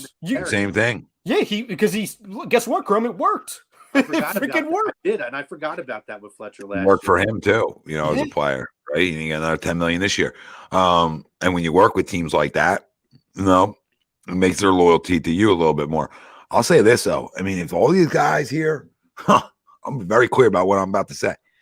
If all these guys here that have names in this league for a minute, all right, let's be fair to every one of these guys, these vets that would stay for a little bit less per se, right? Gonna be hard for your quarterback not to. That's all I'm gonna say. Would you see? You see what I put in the group earlier, Tom? The report on that, and again, it's he's gonna take like 50 or under 50, right? Or right around 50. That the Athletics, the reporter, the Eagles reporter for the Athletic, or one of them, said that they would be very surprised if it's over $50 million. If it's at 50 or more than $50 annually for his contract. Okay, which I think would be and I know Daniel Jones like sort of messed the market up, but he didn't. No. He didn't, just because like teams are going to be like, dude, he held them over the coals, right? In a way, and gave them no choice. And the Giants can get out of it in 2 years, and it'll cost them nothing. Like the next 2 years will suck, right? Like if he stinks, or if he continues to be Daniel Jones, but it's way front loaded. It's $83 million for the next 2 years, and then after that, they can literally just wash their hands with it. So it's really not even a 4-year deal. If you were to ask me today what my gut would be for Jalen, I'm not going to do the math on the total amount of money, but I'm going to say we're looking at somewhere in the vicinity of 6-7 years at about 47 million a year. Okay. Which is air quote taking a little bit less. And it's maybe to stay here, but there's the other side of it, Chrome. Real quick, sorry, I didn't say it. There's the other side of it, is that if he did it, hypothetically, if he did it now, instead of like what I would say, like, wait a second, he gives himself that security, right? Obviously. And then his agent can still put her chest out that she got her client a monster deal, right? So I think it can work both ways for him. They can obviously like wait it out too. If they're willing to. We'll see what all that matters. That doesn't matter. But I like that number, around that number. I don't think that like totally, it doesn't crush you. It's not ideal. I mean, listen, paying anybody that kind of money, you better be the guy. That's all that matters, because there's going to be probably a really good amount of guaranteed money in that does tie your hands. Chrome, I said earlier to Chucks and Jake, the deal that keeps popping in my head the last week or two is 6 years, 288. Which is $48 million per. Yeah. How much guaranteed, though? That's the difference. How much are you guaranteeing of that, or do you think it's guaranteed? I would think I'll throw this out there for that, Ryan. You tell me if you agree. Yeah. Right. What'd you say? 288? 6 years, 288. I think somewhere between 220 and 222, 230 guaranteed. I think it would be over 200. I was gonna say 210. I was gonna say 210. I think about 220, 224 would be guaranteed of that. Yeah, I get it. I don't like that one bit. I do not like that one bit. I was going 200 being generous, right? On what they'll probably get. Makes sense? 200 of it, of the 288 guaranteed, which is a lot of goddamn money guaranteed for 6 years. Keep in mind of that too. Of guaranteed money. I was thinking more half of it. And rightfully so. Like, but I get that they're going to want the guarantees for less annual value. I understand that. That just scares me a little bit, guys, right? For you can say about any quarterback, right? Any quarterback, that the guaranteed money, because we don't know. We don't have a crystal ball 6 years from now, right, boys? And I'm not saying he's going to fall off. Maybe it's worth every dollar, right? Nobody knows that. We hope it is. That just scares me that much guaranteed. That's all. So anyone who, and you guys haven't done this, but anyone who continuously brings up the Deshaun Watson thing, like, oh, you're going to have to look at what he's making. The entire league has basically admitted, including the Browns, that that was a mistake, right? So just take that out. Okay. That was just hopefully a one of one. We're never going to see anything like that again, because it was just foolish and desperation. It just wasn't a good move for numerous different reasons. So for everyone saying like, oh, you got to look at that as the blueprint, stop. Look at the Kyler Murray thing, right? Which we would all say, intangibles wise, talent wise, health wise, everything. Jalen Hurts is everything that Kyler Murray wishes he could be, right? Like, we would much rather have Jalen Hurts every day and twice on Sunday. The Kyler Murray contract, now given this was last October, so things change every year, obviously. That was 5 years, $230 million with $160 million guaranteed. So I feel like, Ryan, your number, I'm doing some math over here while you guys are talking. Mm-hmm. So I'm trying to think, because typically the non-guaranteed money is the back end of the contract for years, right? So if we're going by the AAV of where you're at, around $48 million, yep, you're looking at, if the last 2 years aren't guaranteed, It's $192 million guaranteed. Yeah. Typically, they don't go right at you're going to play 2 years of unguaranteed, right? So Yeah. I actually think your number's pretty fair. I still think it's probably maybe in the lines of 212 to 216, maybe, and about half of that second to last year is guaranteed. It kind of just seems like that's how it usually works out. Yep. So you're probably a little bit less, probably in the ballpark in the middle of where me and you were sitting at is where the guaranteed money would be, which I would be fine with that. With You're clauses to looking at a restructure 4-year too. deal, and then you can either restructure, at some point after that, or you're looking at about a 4-year deal I where would say it's fully guaranteed. Which his age, I don't have. I just have faith in the kid that he would be worth it. To me, he's not Patrick Mahomes, but he has extra special genes like a guy like Patrick Mahomes. No, he's a winner. If I'm investing, that's the kid I'm investing in. Yeah, he's a winner. I'm never going to run Joe from that. Burrow and Jalen Hurts, to me, even beyond Josh Allen, those cats to me are on a different level in terms of just the overall package. The mentality, the leadership, the physical makeup. He'll work for it. That kid will bust his ass for it. Just because he gets paid, he's not going to be somebody that's ever going to sit back on it. I don't believe that. I don't believe he will. I don't believe we'll get lazy or any of those things. I don't have question marks there. Nope. I'll have question marks for guys who got to use their legs a lot or do. Not that he has to, but it's a big part of his game, and nobody's going to run from that. And we we love that part of his game, right? So nobody's going to sit here and tell you take it out of your game. We'll always have that concern with any quarterback, just about the injury side of it, how much guaranteed, but listen, they're hard to come by. They're hard to find. Pure leaders are hard to find. And we know if you're a leader at the quarterback position, it goes a long way, especially if you can play, right? And that's important. So, Beans knowing that, like, I would say I have to give him whatever it is, right? I just have to. I'm not in a position to say, no, hey, I'll go back and draft one. Nobody wants to do that game. So you're in the position. It just comes down to, I don't want it ever to, you always want an out somewhere if you need it, right? We had an out with Carson's. We were able to use it and get out of it, right? And like you guys are saying, that those last 2 years, et cetera, whatever it is, you just want your outs, right? You just want the ability, unlike Deshaun, to be able to say, hey, if it doesn't work, God forbid, over a period of time, you're able to work your way out of it. That'd be my only concern with it. But I would say, like, what did you say? Kyler's was 260. Let me pull up Kyler's again real quick. Was it 260, right? Kyler.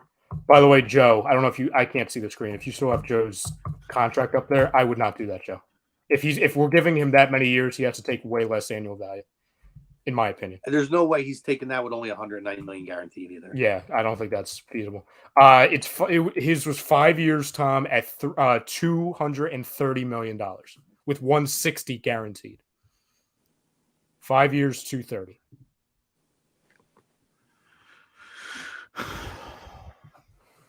Yeah, I think it's right. How much was guaranteed? 160. So they took $70 million off of it. Okay. So 230, 160 guaranteed. So I think his AAV is around 39.5 mil. So he said, right, that last year and a half is usually what's not guaranteed. Yeah, I could see like 250, like I just throwing numbers out, like 250 over 5, say, because you're giving the same years, right? So you up the annual value, but you guarantee more, right? So you guarantee, say it's 250, 260, but you're guaranteeing 200, 210 of it, right? Hypothetically, like just throwing numbers off the wall, having fun with it. But this, where. So are you not liking the years? Is that what you're not liking? No. I mean, 6 is 6. I mean, he's 30 at that point. It's not the end of the world. Like I'm not overly worried about that side of it. 1 year's always a bonus when you talk about a guy who likes to use their legs, which is injury concerns, not with him in general, just at the position, right? So I just think, that that deal to me, if I just want to go off of Kyler's, right? If I just want to say, I'm not saying Jalen isn't better than Kyler, but when they gave him that money, they believed he was the guy, right? So that's all I can go off of, right? Not that one's better than the other. We know one is. But so that's why I'll be like, hey, can I get away with 5 years, 260? But then the annual, what's that annual value? I don't know. I don't know what that comes out to. 250, 260. 50 million, or about 52 million a year. So that might even be. I'd rather do the 288. I'd rather do the 288 then, and stretch it. Yep. Because that's going to hurt. Because that's really going to hurt in the first couple of years. That's going to hurt us. 288 for sure. Guaranteed 210 to 215 of it. Because all it does, it takes you. Worst comes to worst, takes you to 31, right? And again, I'm looking at the Kyler Murray thing, which again, this one, if say for example we did one more year with Jalen, justifiably so, because of what I said before, what Kyler Murray doesn't have in comparison to what Jalen Hurts has. So say for example you gave him a 6-year deal.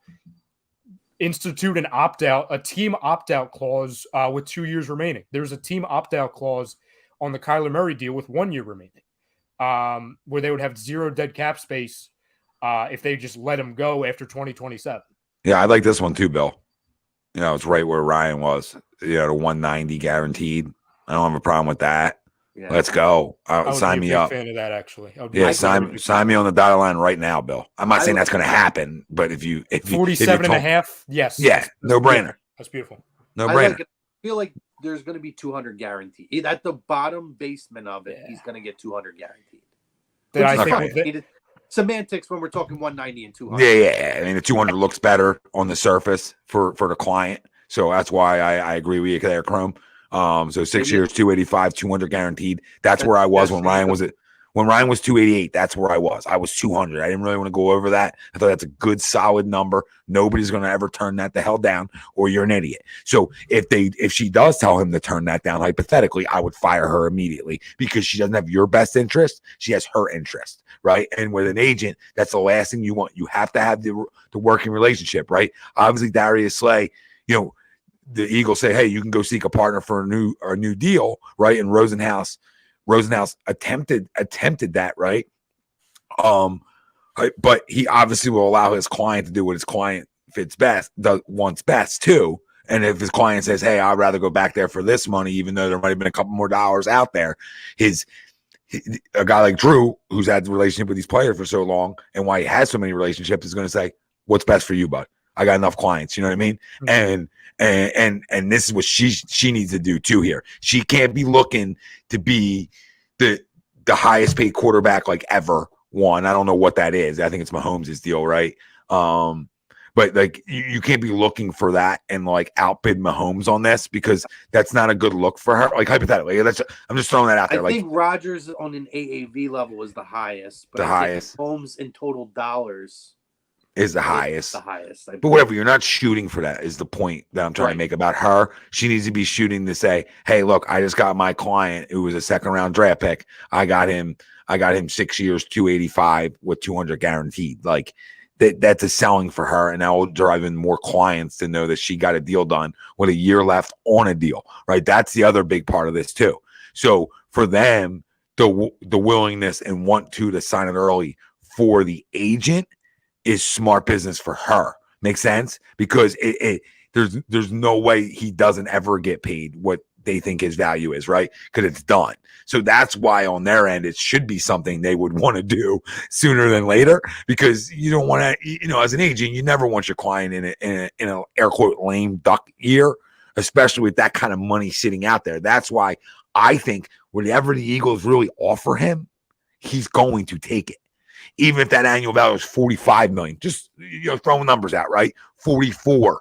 I don't think he's not going to take it.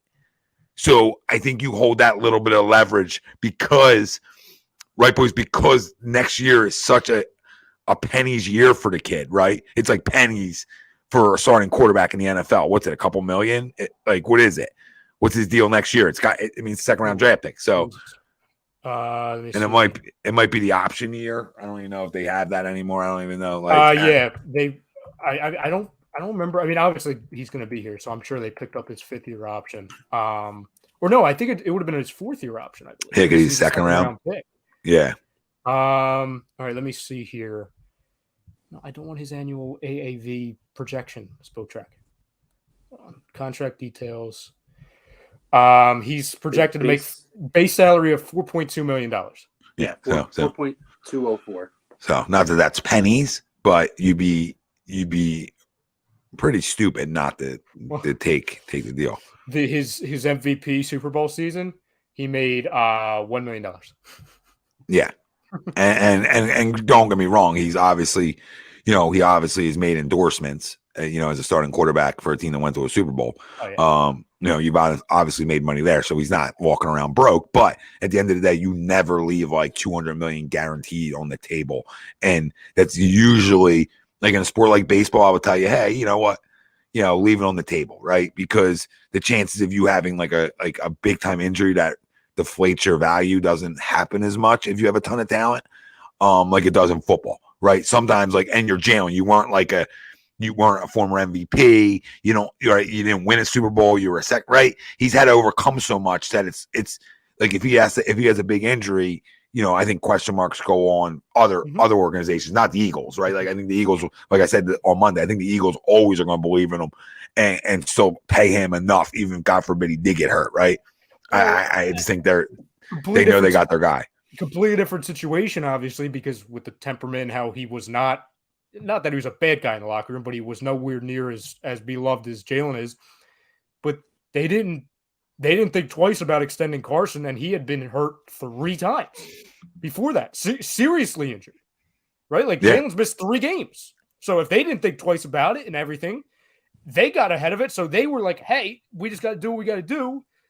I said before, and honestly, in a weird way, this reminds me a little bit of what the James Harden thing was back in the in the summer, early fall, where now obviously I don't think Jalen Hurts is getting a Fanatics deal hush hush on the side, right? Like I don't think that's happening. Even though if they want to come through and make things easy, we'll have you. James Harden basically sat back and it's like, listen, I'm going to take less regardless. Do what you got to do. Go get some people that can help us win and come back to me with the exact number. Because he moved it 4 different times. It went from 33 to 34 to 36. Back to I think he ended up taking 33. So again, whether this was decided Super Bowl week, whether this was decided any given time from the beginning of the offseason, I think it's been done, right? Because you're not hearing anything about it. There's a mutual understanding, and it's about, hey, are you making 45, 46, 47, or 48? That's basically it. The years, the guarantees, everything is pretty much done, minus maybe a couple $1 million here or there. That's why I think it's such a non-story coming out, at least in the public, because everyone's talking about every other quarterback, and it's like, wait, the MVP candidate? Nobody's talking about his contract? But that's what they do. They don't mess around with these things. No, they haven't.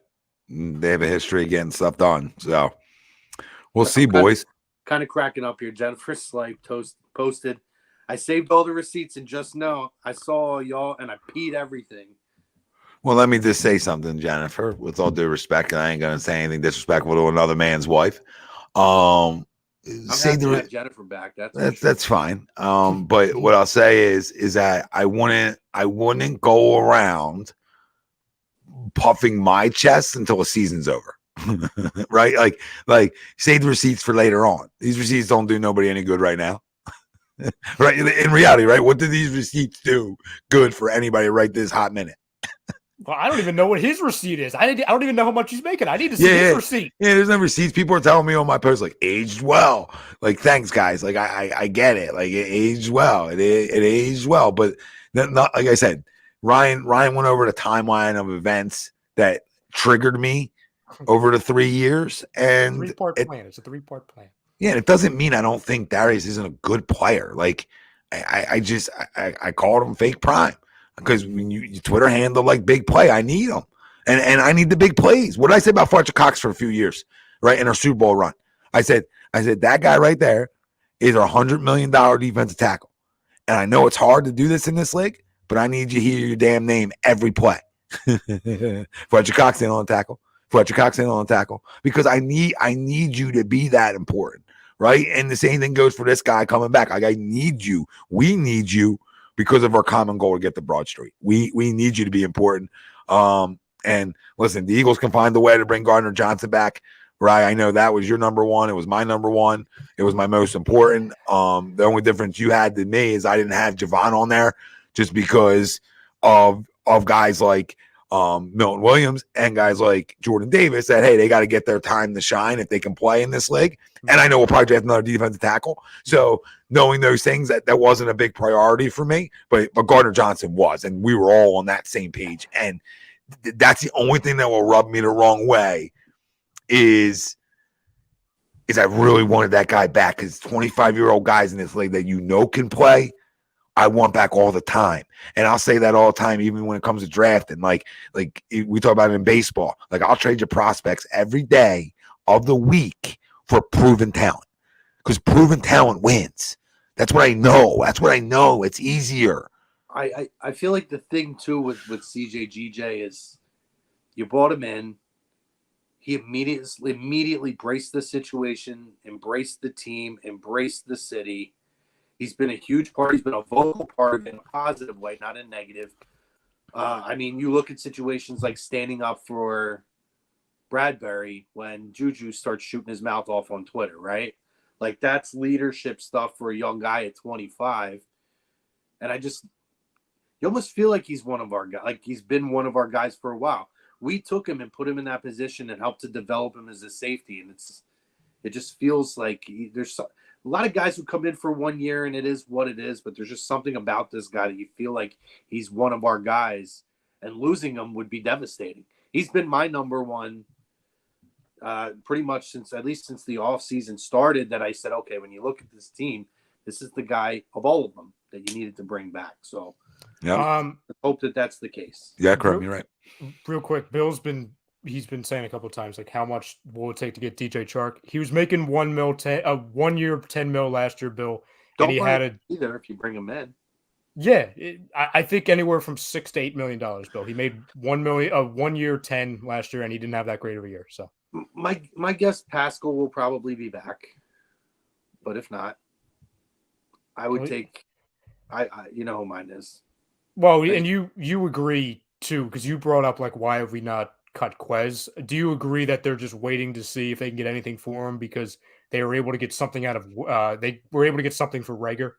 Well, his number is not real big either, so I do think at this point, I don't know if they're going to get anything for him, but I do think if they don't need to clear his space out at the low number he's in for, maybe they just hang on to him for the year.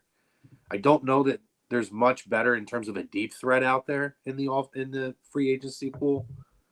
So, Tom, I sent you something in your WhatsApp, by the way, that I think is very interesting. Bill, no, he says, what's going on with Davis, another first-round pick not being that guy? Can he step in or what? Bill, no, we didn't really need him to do much last year, Bill. We had Javon, we had Fletcher having 2 great years, and then we got Adamakin and Linval. Huh. Jordan Davis is listen. Wouldn't be crazy if one of those guys ends up back too. Maybe not right away. Oh yeah, you could sign them at any point. Yeah. You could sign them at friggin' because we signed them in what, November? Yeah, October, November. I think they each played 8 games during the regular season. I want to say, yeah, give or take. No, listen. Do I wish I saw a little bit more consistency out of Jordan Davis, and especially on the the health side of things? Yeah, absolutely. But no, I'll make, and I think we should all make our judgment call on him and more so Nakobe based off what they do this season. Yeah, I'm good. I'm good on that, and he's going to get every chance in the world.